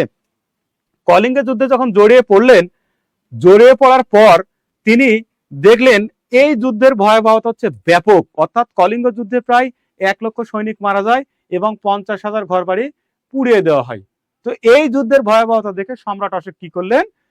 এই সম্রাট অশোক হচ্ছে বৌদ্ধ ধর্ম গ্রহণ করলেন। ঠিক আছে। তিনি কি করলেন? বৌদ্ধ ধর্ম গ্রহণ করলেন। প্রশ্ন হয় যে সম্রাট অশোক কোন যুদ্ধের ভয়াবহতা দেখে বৌদ্ধ ধর্ম গ্রহণ করেছিলেন? এই কলিঙ্গ যুদ্ধ। কোন যুদ্ধ? কলিঙ্গ যুদ্ধ। ঠিক আছে। হ্যাঁ, এই ক্লাসটা রেকর্ড করা হচ্ছে। তাহলে সম্রাট অশোক কলিঙ্গ যুদ্ধের ভয়াবহতা দেখে কি করেছিলেন? বৌদ্ধ ধর্ম গ্রহণ করেছিলেন। কারণ বৌদ্ধ ধর্মে জীব হত্যা মহাপাপ। আমাদের তো প্রত্যেকটা ধর্মেই তো বলা আছে জীব হত্যা মহাপাপ। তো বৌদ্ধ ধর্মের 5টা মূলনীতি আছে। বৌদ্ধ ধর্মের 5টা মূলনীতি আছে। বলা হচ্ছে মানুষের জীবনে দুঃখ আছে, এই দুঃখ কষ্টের অবশ্যই কারণ আছে, এই দুঃখ কষ্টের অবসানের উপায় জানতে হবে। আচ্ছা, আবারও বলছি, বৌদ্ধ ধর্মের মূলনীতি 5টা। বৌদ্ধ ধর্মের মূলনীতি 5টা। বৌদ্ধ ধর্মের প্রধান নীতি বা মূলনীতি হচ্ছে অহিংসা পরম ধর্ম। বৌদ্ধ ধর্মের মূলনীতি হচ্ছে অহিংসা পরম ধর্ম, কিন্তু তার মূলনীতি বলছি 5টা। যে মানুষের জীবনে দুঃখ কষ্ট আছে, এই দুঃখ কষ্টের অবশ্যই কারণ আছে, এই দুঃখ কষ্টের কারণে এই দুঃখ কষ্টের কারণ, দুঃখ কষ্টের অবসান করতে হবে, এই দুঃখ কষ্টের অবসানের উপায় জানতে হবে এবং প্রত্যেক বৌদ্ধ ভিক্ষুককে নির্বাণ লাভ করতে হবে। নির্বাণ লাভ করতে হবে। নির্বাণ অর্থাৎ এই নির্বাণ কথাটি কিন্তু হচ্ছে বৌদ্ধ ধর্মের সাথে কিন্তু হচ্ছে সম্পৃক্ত। নির্বাণ কথাটি কার সাথে? বৌদ্ধ ধর্মের সাথে কিন্তু হচ্ছে সম্পৃক্ত কিন্তু, ঠিক আছে। তো এই নির্বাণ লাভ করতে হবে কিন্তু, ঠিক আছে। তো সম্রাট অশোক প্রথম জীবনে ব্রাহ্মণ থাকলেও তারা তো হিন্দু ছিল কিন্তু এই কলিঙ্গ যুদ্ধের ভয়াবহতা দেখে কিন্তু ধরে বৌদ্ধ ধর্ম গ্রহণ করে, এবং এই সম্রাট অশোকের প্রচেষ্টায় বৌদ্ধ ধর্ম বিশ্ব ধর্মে পরিণত হয়, যার কারণে সম্রাট অশোককে এই বৌদ্ধ ধর্মের কিন্তু হচ্ছে কনস্টান্টাইন বলা হয়। কি বলা হয়? বৌদ্ধ ধর্মের কনস্টান্টাইন বলা হয়। তাহলে সম্রাট অশোককে কি বলা হয়? বৌদ্ধ ধর্মের কনস্টান্টাইন বলা হয়, কারণ তার প্রচেষ্টায় বৌদ্ধ ধর্ম বিশ্ব ধর্মে পরিণত হয়, যার কারণে এই সম্রাট অশোককে বৌদ্ধ ধর্মের কনস্টান্টাইন কিন্তু হচ্ছে বলা হয়ে থাকে, ঠিক আছে।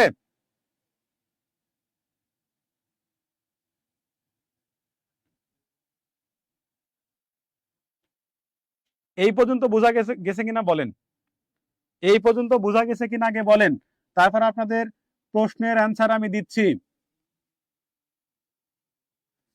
একজন বলেছেন স্বর্ণযুগ গুপ্তযুগকে কেন বলা হয় স্যার? দেখেন, আমি এখানে বলেছি যে প্রাচীন ভারতীয় উপমহাদেশের স্বর্ণযুগ বলা হয় মৌর্য যুগকে, কিন্তু প্রাচীন ভারতের স্বর্ণযুগ বলা হয় আবার হচ্ছে গুপ্ত যুগকে, কারণ এই যুগগুলো হচ্ছে সব দিক থেকে শ্রেষ্ঠ ছিল, যার কারণে স্বর্ণযুগ বলা হয়, ঠিক আছে। বোঝা গেছে? যদি বোঝা যায় তাহলে একটু ইয়েস নো বলেন, হ্যাঁ বা না বলেন, কি হচ্ছে নাকি দেখেন। আজকে মনে হচ্ছে পোলাপান ঘুমাচ্ছে, কি একটা অবস্থা, কোনো রেসপন্স নাই।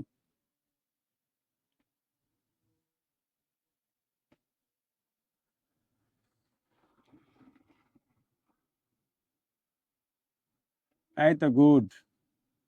আরে মাত্র 10টা বাজে, এখনো তো 10টা বাজছে। হ্যাঁ, বেজে গেছে প্রায়। এখন এই অবস্থা হলে হবে ভাই?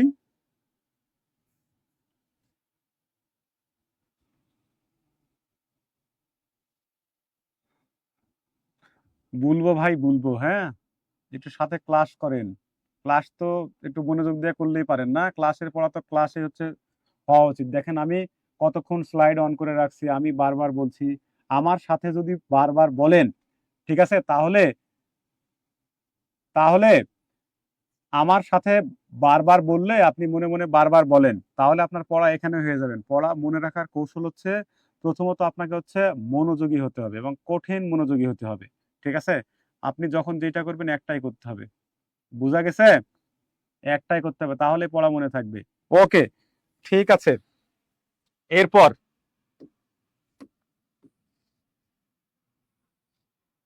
আচ্ছা, দেখেন, সর্বশেষ যে মৌর্য শাসক ছিল তার নাম হচ্ছে বৃহদ্রথ মৌর্য। বৃহদ্রথ মৌর্য, ঠিক আছে। ওকে, এরপর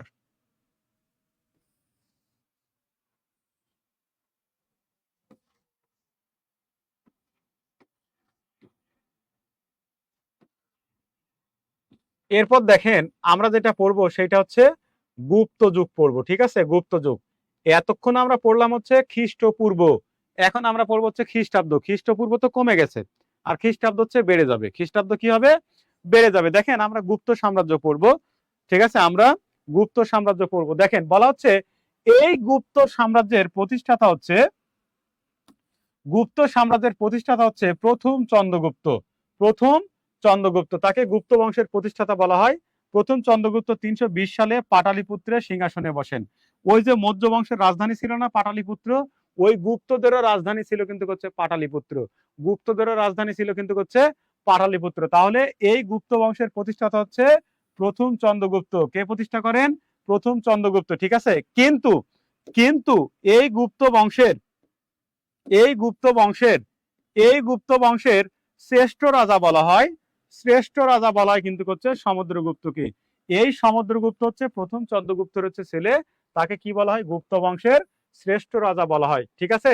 এই সমুদ্রগুপ্ত কবিরাজ উপাধি লাভ করেছিলেন কাব্য রচনা করে, অর্থাৎ তিনি কাব্য রচনা করতেন। ওই কাব্য রচনা করার জন্য কিন্তু পরবর্তীতে সমুদ্রগুপ্ত, যিনি গুপ্ত বংশের শ্রেষ্ঠ শাসক, তিনি কবিরাজ উপাধি হচ্ছে লাভ করেছিলেন। এরপর দেখেন, গুপ্ত সম্রাটদের মধ্যে এই সমুদ্রগুপ্তকে ভারতের নেপোলিয়ন বলা হয়। দেখেন, নেপোলিয়ন কিন্তু হচ্ছে ফ্রান্সের একটা বিখ্যাত রাজা, কিন্তু এই সমুদ্রগুপ্তকে ফ্রান্সের নেপোলিয়নের সাথে তুলনা করা হয় এবং তাকে ভারতের নেপোলিয়ন বলা হয়। তিনি কি বলেছি? যে গুপ্ত বংশের হচ্ছে শ্রেষ্ঠ রাজা, ঠিক আছে। এরপর দেব পর্বত, এই দেব পর্বত বর্তমান বাংলাদেশের কুমিল্লার ময়নামতিতে অবস্থিত। মাঝে মাঝে প্রশ্ন হয় যে দেব পর্বত কোথায়? কুমিল্লার ময়নামতিতে অবস্থিত। কোথায় অবস্থিত? ময়নামতিতে। ঠিক আছে। আচ্ছা দেখেন, আমি আপনাদের বলেছি যে মৌর্য যুগকে প্রাচীন ভারতীয় উপমহাদেশের স্বর্ণযুগ বলা হয়। আর এই যে গুপ্ত যুগ, এই গুপ্ত যুগকে শুধুমাত্র প্রাচীন ভারতের স্বর্ণযুগ বলা হয়, ভারতীয় উপমহাদেশ না, শুধুমাত্র ভারতীয় স্বর্ণযুগ বলা হয়। ঠিক আছে, বোঝা গেছে? তাহলে গুপ্ত বংশের শ্রেষ্ঠ শাসককে সমুদ্রগুপ্ত। ঠিক আছে, তাকে ভারতের নেপোলিয়ন বলা হয়। এরপর দেখেন, এই সমুদ্রগুপ্তের পর তার ছেলে দ্বিতীয় চন্দ্রগুপ্ত ক্ষমতায় আসে। কে ক্ষমতায় আসে? দ্বিতীয় চন্দ্রগুপ্ত কিন্তু হচ্ছে ক্ষমতায় আসে। হ্যাঁ, এই দ্বিতীয় চন্দ্রগুপ্তের উপাধি ছিল বিক্রমাদিত্য সিংহবীর। ঠিক আছে, তাহলে দ্বিতীয় চন্দ্রগুপ্তের উপাধি কি ছিল? বিক্রমাদিত্য বা সিংহবীর। আচ্ছা, এরপর সমুদ্রগুপ্ত একটা মুদ্রা চালু করেছিল, ওর নাম হচ্ছে অশ্বমেধ পরিক্রমা। প্রশ্ন হয়ে থাকে যে ভারতের কোন শাসক, প্রাচীন ভারতের কোন শাসক অশ্বমেধ পরিক্রমা নামে একটা মুদ্রা চালু করে? সেটা হচ্ছে সমুদ্রগুপ্ত। এই সমুদ্রগুপ্তের ছেলে কিন্তু হচ্ছে দ্বিতীয় চন্দ্রগুপ্ত। ঠিক আছে, এরপর কালিদাস, গুপ্ত যুগের কবি, প্রাচীন যুগের বিখ্যাত কবি এই কালিদাস। ঠিক আছে, কালিদাসের একটা বিখ্যাত মহাকাব্য আছে, তার নাম হচ্ছে মেঘদূত। এই কালিদাস হচ্ছে সংস্কৃত ভাষার কবি। কালিদাস কোন ভাষার কবি? সংস্কৃত ভাষার কবি। প্রশ্ন হয় কালিদাস কোন যুগের কবি ছিলেন? এই কালিদাস হচ্ছে গুপ্ত যুগের কবি ছিলেন। ঠিক আছে, তার বিখ্যাত মহাকাব্যের নাম হচ্ছে মেঘদূত কাব্য। এই কালিদাস হচ্ছে সংস্কৃত ভাষার কবি। কালিদাস হচ্ছে সংস্কৃত ভাষার হচ্ছে কবি। কালিদাস হচ্ছে সংস্কৃত ভাষার হচ্ছে কবি। ঠিক আছে, এরপর দেখেন বলা হয় গুপ্তযুগ ভারতীয়। দেখেন এই যে গুপ্তযুগ, গুপ্তযুগ গুপ্তযুগ প্রাচীন ভারতের, ঠিক আছে, প্রাচীন ভারতের স্বর্ণযুগ। এই গুপ্তযুগ হচ্ছে প্রাচীন ভারতের স্বর্ণযুগ। গুপ্তযুগ হচ্ছে প্রাচীন ভারতের স্বর্ণযুগ। ঠিক আছে, গুপ্তযুগকে প্রাচীন ভারতের স্বর্ণযুগ বলা হয়, আর মৌর্য যুগকে প্রাচীন ভারতীয় উপমহাদেশের স্বর্ণযুগ বলা হয়। ঠিক আছে, মৌর্য যুগকে প্রাচীন ভারতীয় উপমহাদেশের স্বর্ণযুগ বলা হয়, কিন্তু গুপ্ত যুগকে শুধুমাত্র প্রাচীন ভারতের স্বর্ণযুগ বলা হয়। দেখেন একটা ইন্টারেস্টিং বিষয় হচ্ছে যে সর্বপ্রথম ভারতবর্ষে আগমনকারী পরিব্রাজকের নাম হচ্ছে ফাহিন। এই ফাহিন চীনা পর্যটক, তিনি দ্বিতীয় চন্দ্রগুপ্তের শাসনামলে ভারতে আসেন। এই প্রশ্নটা খুবই খুবই ইম্পর্টেন্ট। বলা হয় সর্বপ্রথম কোন চীনা পর্যটক ভারতে আসেন? ফাহিন। কোন পর্যটক? ফাহিন। তিনি কোন দেশের পর্যটক? চীনা পর্যটক। তিনি কার শাসনামলে ভারতে আসেন? এই দ্বিতীয় চন্দ্রগুপ্তের শাসনামলে। তিনি কার শাসনামলে ভারতে আসেন? দ্বিতীয় চন্দ্রগুপ্তের শাসনামলে। ঠিক আছে, দ্বিতীয় চন্দ্রগুপ্তের শাসনামলে এই ফাহিন ভারতবর্ষে দীর্ঘদিন অবস্থান করেন। ঠিক আছে, দীর্ঘদিন অবস্থান করার ফলে ভারতবর্ষের সম্পর্কে তিনি যে জ্ঞান অন্বেষণ করেন, ওই জ্ঞানের আলোকে তিনি বিখ্যাত একটা গ্রন্থ রচনা করেন, তার নাম হচ্ছে ফু কুও কিং। অর্থাৎ চীনা ভাষায় এ ফাহিন একটা বিখ্যাত ভ্রমণ বৃত্তান্ত গ্রন্থ লেখেন, তার নাম হচ্ছে ফু কুও কিং। তার নাম হচ্ছে ফু কুও কিং। বোঝা গেছে এই পর্যন্ত?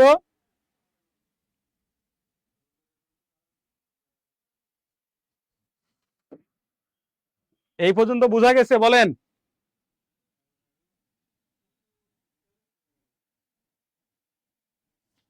ওকে,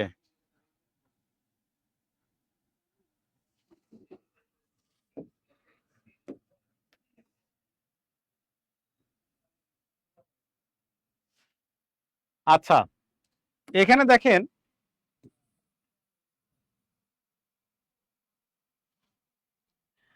এই যে চীনা পরিব্রাজক ফাহিন, হ্যাঁ, তিনি কিন্তু সর্বপ্রথম চীনা পর্যটক। ঠিক আছে, তিনি বাংলায় আগমন করেছিলেন দ্বিতীয় চন্দ্রগুপ্তের শাসনামলে। তিনি বাংলায় আগমন করেছিলেন দ্বিতীয় চন্দ্রগুপ্তের শাসনামলে। দ্বিতীয় চন্দ্রগুপ্তের শাসনামলে খ্রিস্টপূর্ব পঞ্চম শতকে। কোন শতকে? পঞ্চম শতকে। এটা সপ্তম না, এটা হবে হচ্ছে পঞ্চম শতকে। অর্থাৎ এই পঞ্চম শতকে যেটা হয়েছিল সেটা হচ্ছে পঞ্চম শতকে এই যে,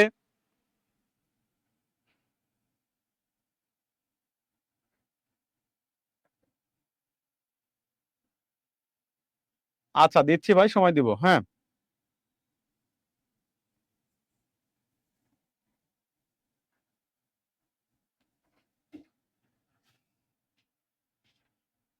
বলছি ভাই ওয়েট শিটে আছে, দেওয়া আছে, সবকিছু দেওয়া আছে, দিয়ে দিবনি ভাই। হ্যাঁ, কয় বছর ওয়েট করেছিলেন এটা বলছি। হ্যাঁ, দিয়ে দিচ্ছি, অসুবিধা নাই, ঠিক আছে, এটা দিয়ে দিচ্ছি, ঠিক আছে, মশিউর রহমান দিয়ে দিব ভাই, ঠিক আছে, ওকে। এরপর দেখেন বলা হচ্ছে ফাহিয়েন প্রথম চীনা পর্যটক, ঠিক আছে, ফাহিয়েন প্রথম চীনা পর্যটক, ওকে। আচ্ছা,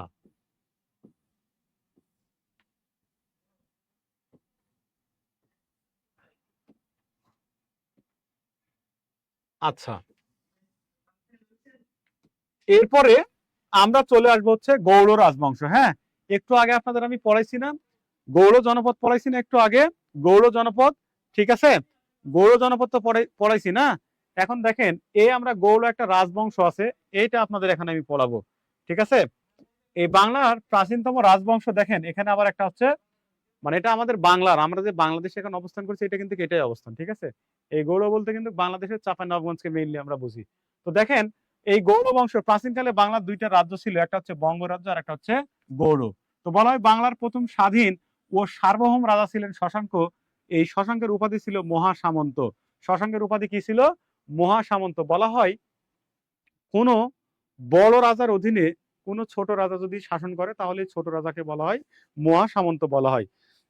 তো ঐতিহাসিকরা মনে করেন যে শশাঙ্ক গৌড়ের রাজা ছিলেন। গৌড় একটা ছোট রাজ্য ছিল, ছোট না অনেক বড়ই ছিল। তো কোনো বড় রাজার অধীনে এই শশাঙ্ক এই গৌড় অঞ্চল শাসন করছিল, যার কারণে তাকে মহাসামন্ত বলা হতো। কি বলা হতো? মহাসামন্ত বলা হতো। বলা হয় প্রাচীন জনপদগুলোকে একত্রিত করেন শশাঙ্ক 606 সালে, অর্থাৎ এই শশাঙ্ক ক্ষমতা দখল করে কিন্তু হচ্ছে 606 সালে। কত সালে? 606 সালে, ঠিক আছে।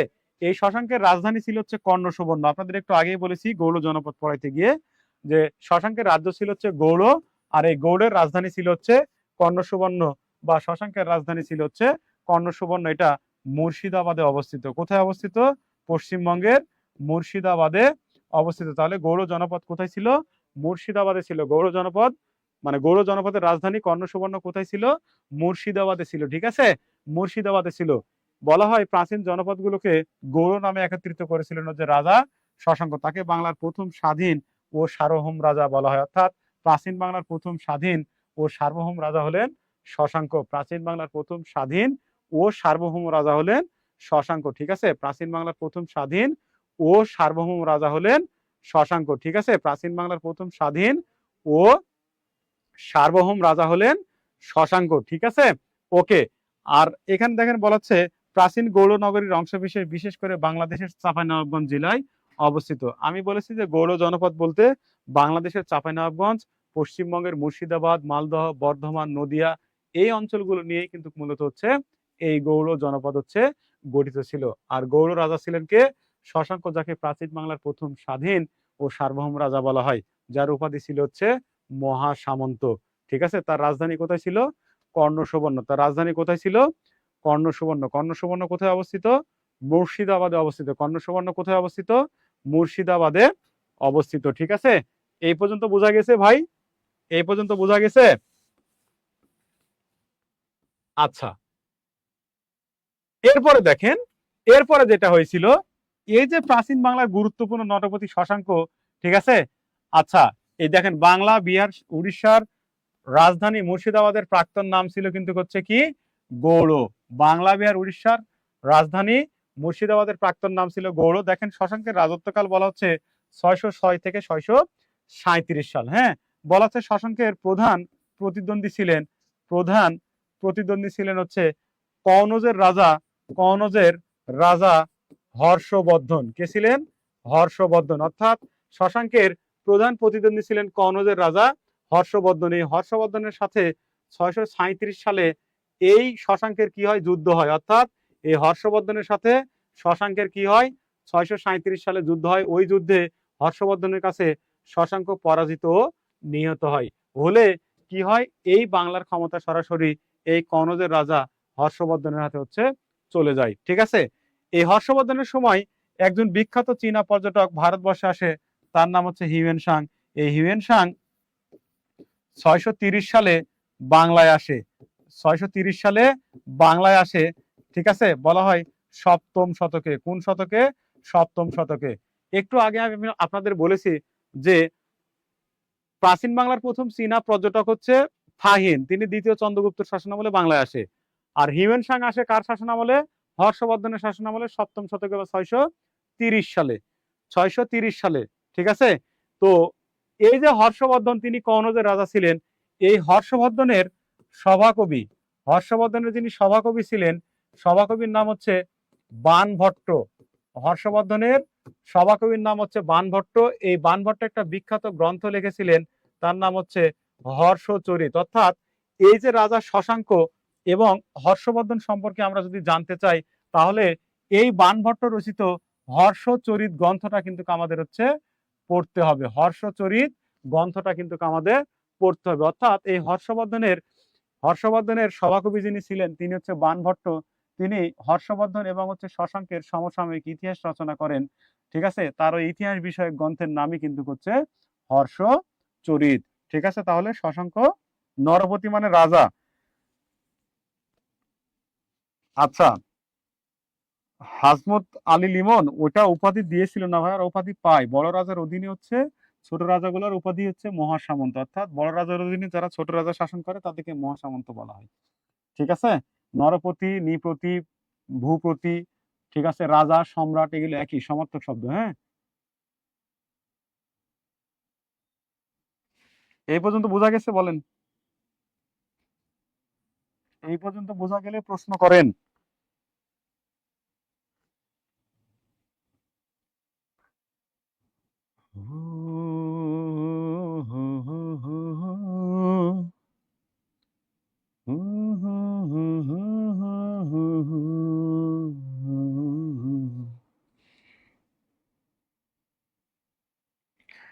এই পোলাপান নড়াচড়া করেন, বুঝতে পারছেন?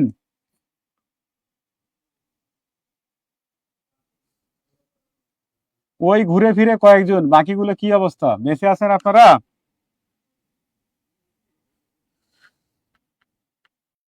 ওকে, হ্যাঁ থাকেন, না থাকলে আমি থাকবো কাদের সাথে বলেন তো? এতটা নিষ্ঠুর হওয়ার দরকার নাই, একটু ভালো হন।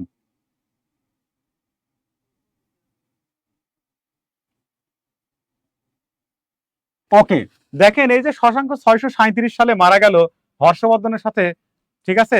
মারা গেলে ওই শশাঙ্কের মৃত্যুর পরবর্তী 100 বছর বাংলায় তেমন কোনো উল্লেখযোগ্য শাসক ছিল না। হ্যাঁ, বলা হয়ে থাকে পুকুরের বড় মাছগুলো যেমন ছোট মাছগুলোকে ভক্ষণ করে খায়, ঠিক শশাঙ্কের মৃত্যুর পরবর্তী 100 বছর বাংলায় ওই বড় বড় অঞ্চলের রাজাগুলো বা বড় বড় রাজাগুলো ছোট ছোট রাজ্যগুলোকে আক্রমণ করে তাদেরকে দখল করে ভোগ করত।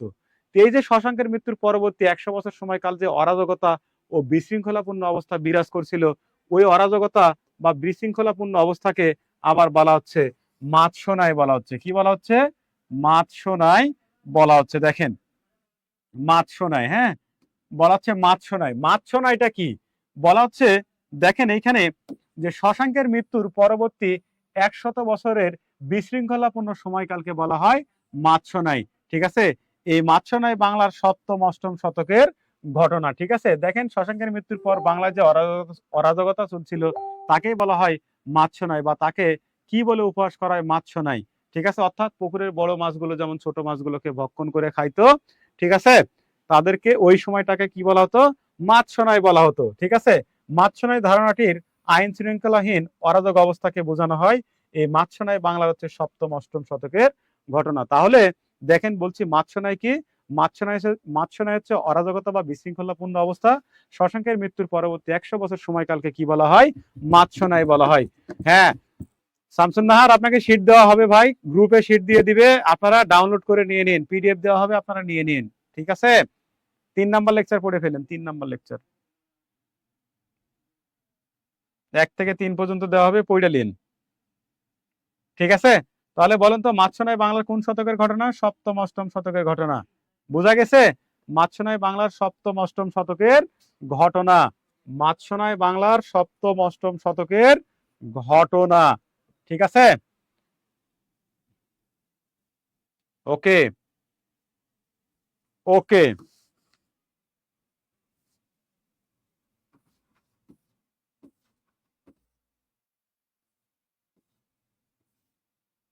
এরপরে দেখেন হচ্ছে এই যে মাৎস্যনায় অরাজকতা একটা অবস্থা বিরাজ করেছিল বাংলায়, এই অরাজকতা অবস্থার অবসান ঘটাইছিলেন যিনি, তার নাম হচ্ছে গোপাল। তার নাম কি? গোপাল। গোপাল কি? গোপাল। দেখেন বলা হচ্ছে এই যে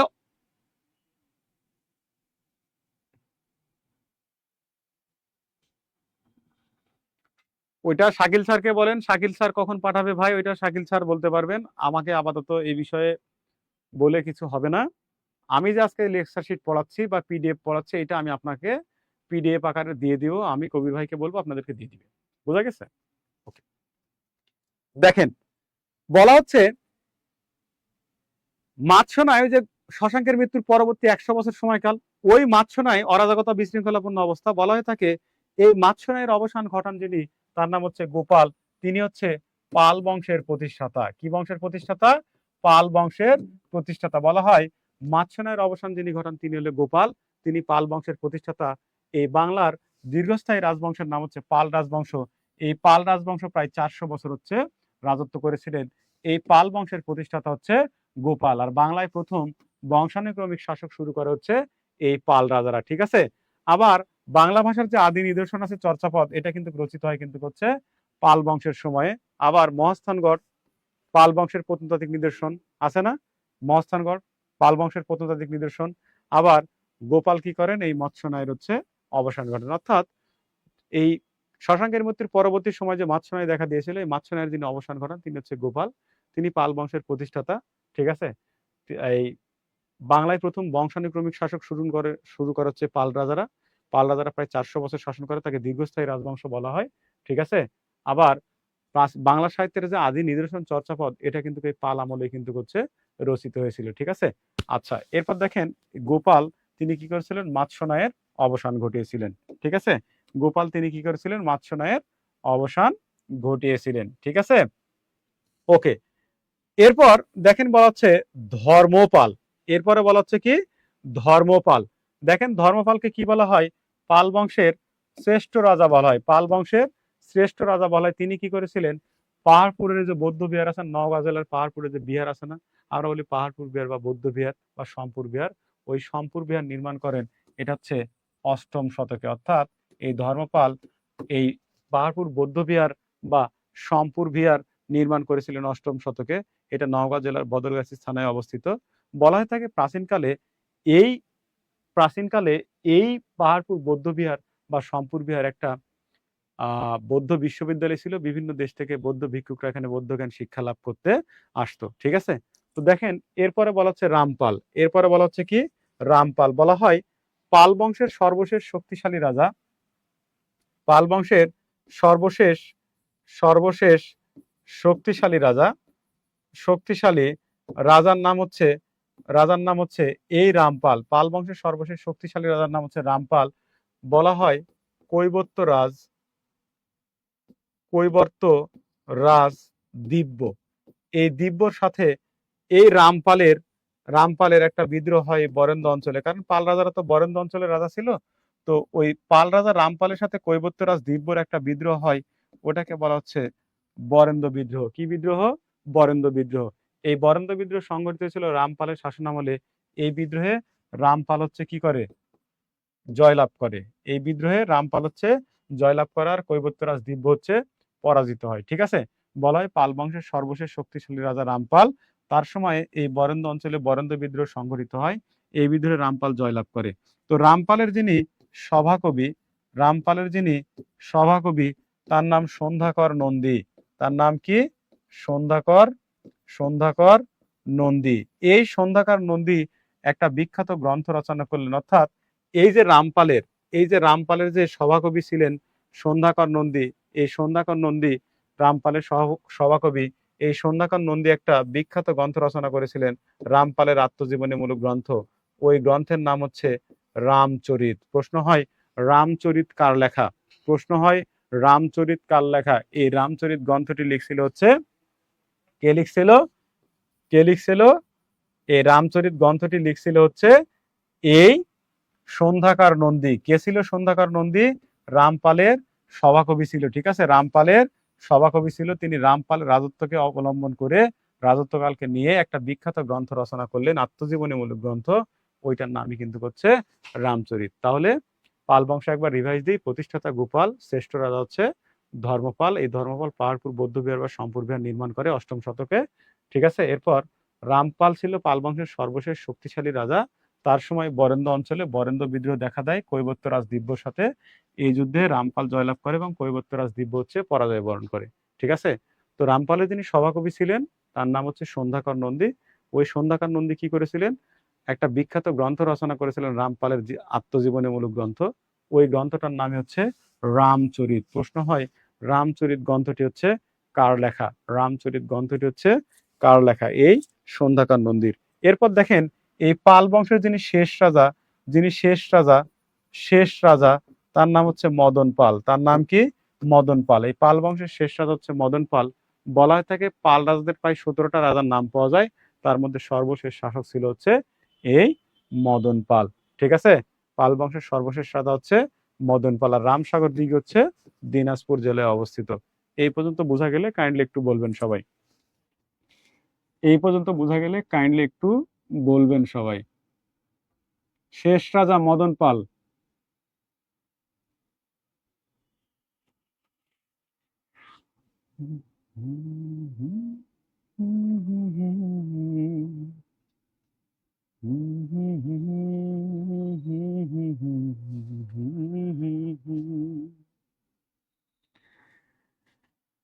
কিছু গল্প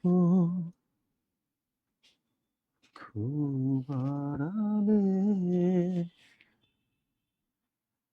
মিশে গেছে নিঃশ্বাসে, তুমি অল্প হাত বাড়ালে মিশে যায় এই নিঃশ্বাসে, মনে হয় ফিরে পাবো সুখ, মিটে যাবে মনেরই অসুখ, হারিয়ে তোমারই খেয়ালে, জড়িয়ে শেষ বিকেলে রোদ, আলো হয়ে মিশে রব খুব, জমানো অনুভূতির মায়াতে। না, সেকেন্ড মহিপাল রামপাল না। রামপাল হচ্ছে পাল বংশের সর্বশেষ শক্তিশালী রাজা, আর মদন পাল হচ্ছে পাল বংশের সর্বশেষ রাজা, ঠিক আছে। না, সাজেশনের শেষ শেষ রাজা রামপাল হবে না ভাই, এইটা হবে হচ্ছে মদন পাল হবে। শারমিন আক্তার, মদন পাল হবে ভাই। আমি যেটা বলছি একটু কাইন্ডলি শুনেন কেমন? ওকে। এরপর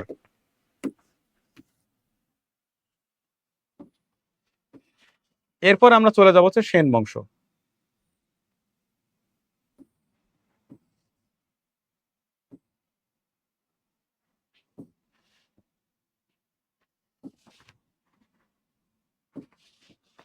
আমরা চলে যাব হচ্ছে সেন বংশ। হ্যাঁ, আমরা চলে আসছি হচ্ছে সেন বংশ।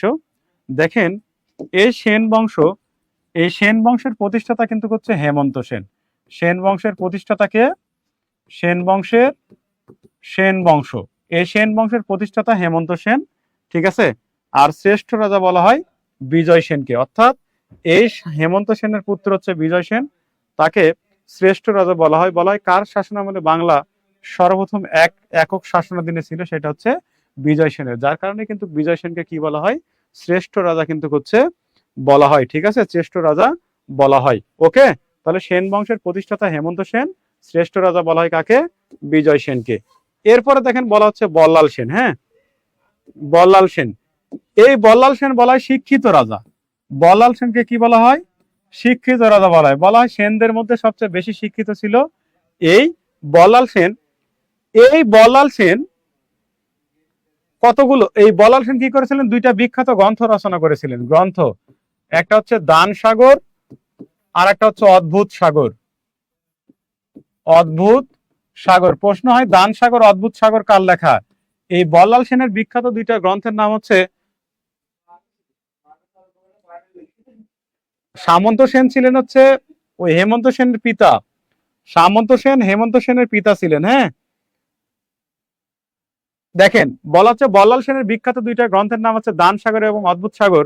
তো বল্লাল সেন কতগুলো ভালো কাজ করেছিল, ভালো কাজ করেছিল কি কি, যেমন সতীদাহ প্রথা চালু, এই যে সতীদাহ প্রথা চালু, আবার বিধবা বিবাহ নিষিদ্ধ, হিন্দু সমাজে হিন্দুদের বিধবা বিবাহ নিষিদ্ধ, আবার বাংলায় কৌলিন্য প্রথার প্রবর্তক, কৌলিন্য প্রথার প্রবর্তক, আবার গঙ্গাসাগরে কন্যা সন্তান বিসর্জন, গঙ্গাসাগরে গঙ্গাসাগরে কন্যা সন্তান বিসর্জন, গঙ্গাসাগরে কন্যা সন্তান বিসর্জন। ঠিক আছে, এই প্রথাগুলো চালু করেছিল কে? বল্লাল সেন চালু করেছিল। দেখেন সতীদাহ প্রথা বলতে সহমরণ, হিন্দু ধর্মে দেখেন বলা হচ্ছে কোনো নারীর স্বামী যদি মারা যায় তাহলে ওই যে মৃত স্বামীর চিতায় তাকেও চাঁদতুতি দিতে হবে, এটাকে বলা হচ্ছে সতীদাহ প্রথা। ঠিক আছে, আবার বলা হচ্ছে গঙ্গাসাগরে কন্যা সন্তান বিসর্জন। তো বল্লাল সেনের শাসনামলে একটা প্রথা প্রচলন করা হয়, যদি কোনো দম্পতির হিন্দু দম্পতির প্রথম কন্যা সন্তান হয় তাহলে ভগবানের সন্তুষ্টি লাভের আশায় ওই কন্যা সন্তানকে গঙ্গাসাগরে মানে গঙ্গা নদীতে বিসর্জন দিতে হবে। আবার তিনি কি করেছিলেন, কৌলিন্য প্রথা চালু করেছিলেন। কৌলিন্য প্রথা, কৌলিন্য প্রথাটা কি? দেখেন হিন্দুরা কিন্তু 4 শ্রেণীতে বিভক্ত, হিন্দুরা 4 শ্রেণীতে বিভক্ত, ব্রাহ্মণ, ক্ষত্রিয়, বৈশ্য, শূদ্র। ব্রাহ্মণ, ব্রাহ্মণ, ক্ষত্রিয়, বৈশ্য, শূদ্র। দেখেন বলা হচ্ছে হিন্দুরা 4 শ্রেণীতে বিভক্ত, একটা হচ্ছে ব্রাহ্মণ, ব্রাহ্মণ, তারপর হচ্ছে ক্ষত্রিয়, তারপর হচ্ছে বৈশ্য, আর একটা হচ্ছে শূদ্র, আর একটা হচ্ছে কি শূদ্র। হ্যাঁ, শূদ্র। তো ব্রাহ্মণ হচ্ছে হিন্দুদের সবচেয়ে উঁচু জাত, যারা পূজা টুজা করে।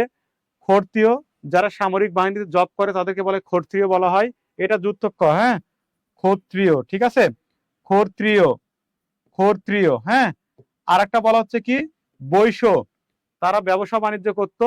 আর একটা বলা হচ্ছে শূদ্র, শ্রমজীবী মানুষ, মানে আমাদের মতো আর কি, শ্রমিক আর কি।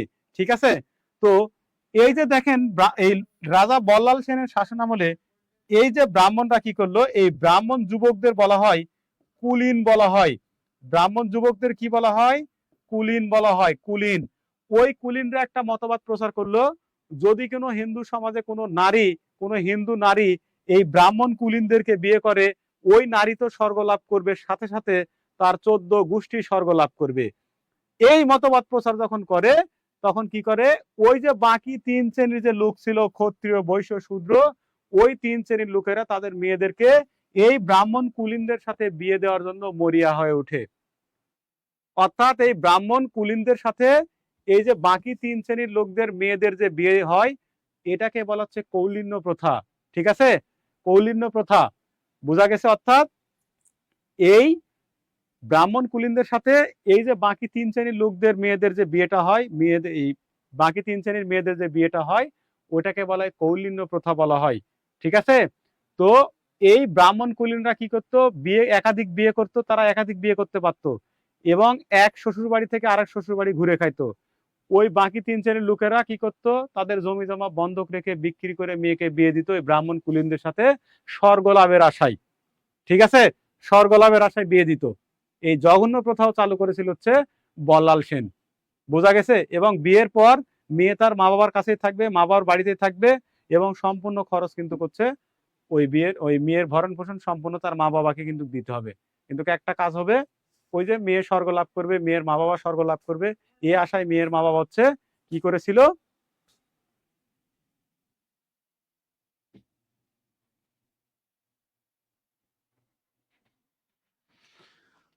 ওরে আল্লাহ, স্বর্গ লাভ করবে। এখন যদি আপনাদের মা বাবাকে বলা হয় ওই কোনো হুজুরের সাথে বিয়ে দিলে আপনার মা বাবা জান্নাত লাভ করবে, দেখেন একটা মেয়ে আর বাকি থাকবে না, জোরপূর্বক ইমোশনাল ব্ল্যাকমেল করে হইলেও কিন্তু করছে ওই শেষ পর্যন্ত আপনাদের কিন্তু বিয়ে দিয়ে দিবে। কিন্তু মানুষ তখনও বোকা ছিল, এখনো বোকা আছে, মানুষ ভালো হয়নি।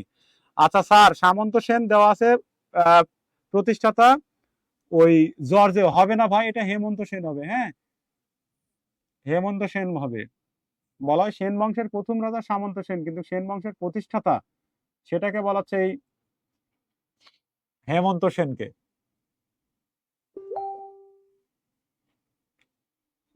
বোঝা গেছে তাহলে কৌলিন্য প্রথা কি? এখন বোঝা গেছে। সাদিয়া তাসনবা বোঝা গেছে ভাই? খোয়াইব আলম বোঝা গেছে ভাই?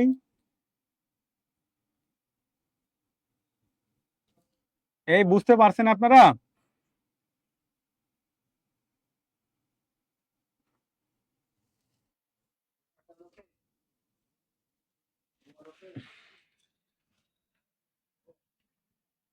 ওকে, এরপরে দেখেন লক্ষণ সেন। হ্যাঁ, বলা হচ্ছে লক্ষণ সেন সেন বংশের সর্বশেষ শক্তিশালী রাজা।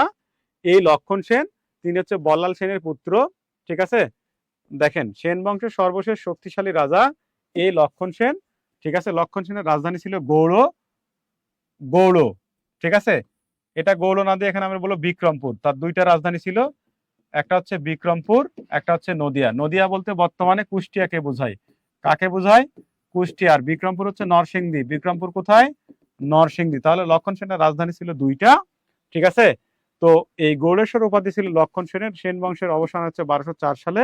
আর লক্ষণ সেনের রাজার নাম অনুসারে গৌড়ের নাম হচ্ছে লক্ষণাবর্তী। ঠিক আছে, লক্ষণাবর্তী। ঠিক আছে, ওকে। এরপরে দেখেন বলা হচ্ছে তিব্বতের রাজা রণুদের বৌদ্ধ ধর্মকে দুর্নীতিমুক্ত করার জন্য তিব্বতে যান হচ্ছে অতীশ দীপঙ্কর। ওইটা বাদ, এখন আমরা এই 1204 সাল নিয়ে পড়বো। দেখেন এই 1204 সালে সেন বংশের অবসান ঘটে এই বাংলায়। বাংলায় সেন শাসনের অবসান ঘটে বা হিন্দু শাসনের অবসান ঘটে, এবং এই 1204 সালে বাংলায় মুসলিম শাসন প্রতিষ্ঠা হয়। বাংলায় মুসলিম শাসন প্রতিষ্ঠা হয়। দেখেন এই লক্ষণ সেনের যে জ্যোতিষী ছিল রাজদরবারে, তাকে একটা ফতোয়া দিয়েছিল এরকম, যে আপনাকে এরকম এরকম একটা ব্যক্তি আক্রমণ করে, মুসলিম ব্যক্তি আক্রমণ করে আপনাকে পরাজিত হত্যা করে বাংলায় মুসলিম শাসন প্রতিষ্ঠা করবে। তো এইটা শোনার পর, এটা তো তখন রাজারা খুব হাত গোনা খুব বিশ্বাস করত। ঠিক আছে, ঠিক আছে, হ্যাঁ সরি, এই বিক্রমপুর হচ্ছে মুন্সিগঞ্জ। হ্যাঁ সরি, মুন্সিগঞ্জ।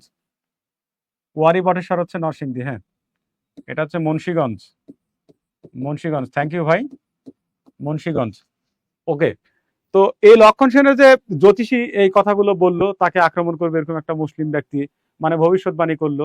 তো এইটা শোনার পর লক্ষণ সেন কি করলো, পশ্চিমবঙ্গের ময়ূরভঞ্জে যে জঙ্গল আছে, ওইটা হচ্ছে সরি রাজমহলে গিরিপথ বন্ধ করে দিল। বন্ধ করে দিলে এই ইখতিয়ার উদ্দিন মোহাম্মদ বিন বখতিয়ার খলজি, সংক্ষেপে বখতিয়ার খলজি, ওই বাটা আফগানিস্তানের গরমিশর স্থানের বা বর্তমান দাসতী মার্গের অধিবাসী ছিল। তিনি জাতিতে তুর্কি ছিল এবং দেখতে খুব কুৎসিত ছিল বখতিয়ার খলজি, এবং দেহের তুলনায় হাত অনেক লম্বা, বলা হয় হাঁটুর নিচ পর্যন্ত হাত ছিল। আপনারা একটু দাঁড়িয়ে দেখেন তো হাঁটুর নিচ পর্যন্ত আপনাদের হাত যায় কিনা। বলা হয় আজানুলম্বিত হাত, মানে হাঁটুর নিচ পর্যন্ত হাত। ওই বখতিয়ার খলজি দেখতে খুবই কুৎসিত ছিল এবং দেহের তুলনায় হাত অনেক লম্বা ছিল। ঠিক আছে, তো ওই ব্যক্তি কি করলো, 1204 সালে এই যে কুষ্টিয়ার নদী আক্রমণ করে লক্ষণ সেনকে পরাজিত করে এই বাংলা দখল করে বাংলা হচ্ছে মুসলিম শাসন প্রতিষ্ঠা করলো 1204 সালে।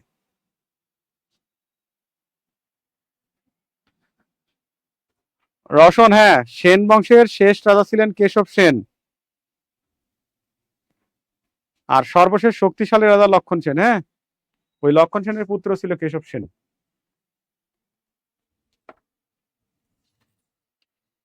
তাহলে বলেন তো লক্ষণ সেনকে পরাজিত করেন কে? বখতিয়ার খলজি। কে পরাজিত করেন? বখতিয়ার খলজি। কত সালে? 1204 সালে।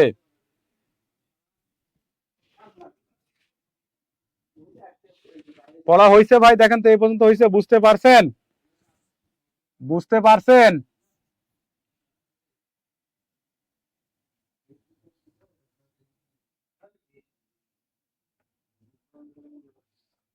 হাত তো আমাদের ছোট, হাঁটুর নিচে চাইলেও আমরা পারবো না নামাইতে।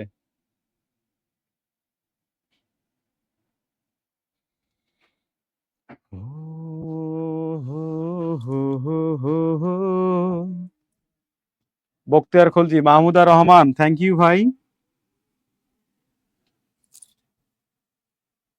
বোঝা গেছে বলেন? ওকে, ঠিক আছে, ঠিক আছে। এরপর দেখেন, এরপর হচ্ছে আমাদের ওই কিছু বর্তমান নাম আছে, পুরাতন নাম আছে, এইগুলো একটু করে পড়ে নিন। ঠিক আছে, বর্তমান নাম পুরাতন নাম আছে, এগুলো সুন্দর করে একবার পড়ে নিন। হ্যাঁ, পড়ে নিন। আর সেটা আমি কবির ভাইকে বলছি আপনাদের হচ্ছে গ্রুপে দিয়ে দিচ্ছে। ঠিক আছে, তো ক্লাস আজকে এই পর্যন্তই। সবাই ভালো থাকবেন, সুস্থ থাকবেন। নেক্সট ক্লাস আবার দেখা হবে ইনশাল্লাহ। আসসালামু আলাইকুম।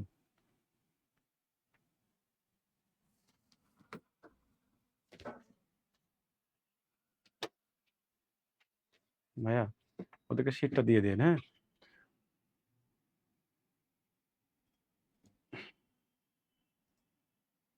শীতটা হুম মিলে আছে ইয়াতে, হ্যাঁ আমি হুম দিয়ে দিচ্ছি এখন। ওটা গ্রুপে দিয়ে দেন। এই ক্লাস মিনিমাম 2টা লাগতো শীট না থাকলে। যত বড় ক্লাস, ইতিহাস মানে বিশাল ইতিহাস। আর এই ধরুন ততদিন একটু বুদ্ধি বেশি হ্যাঁ না হবে না? অবশ্যই।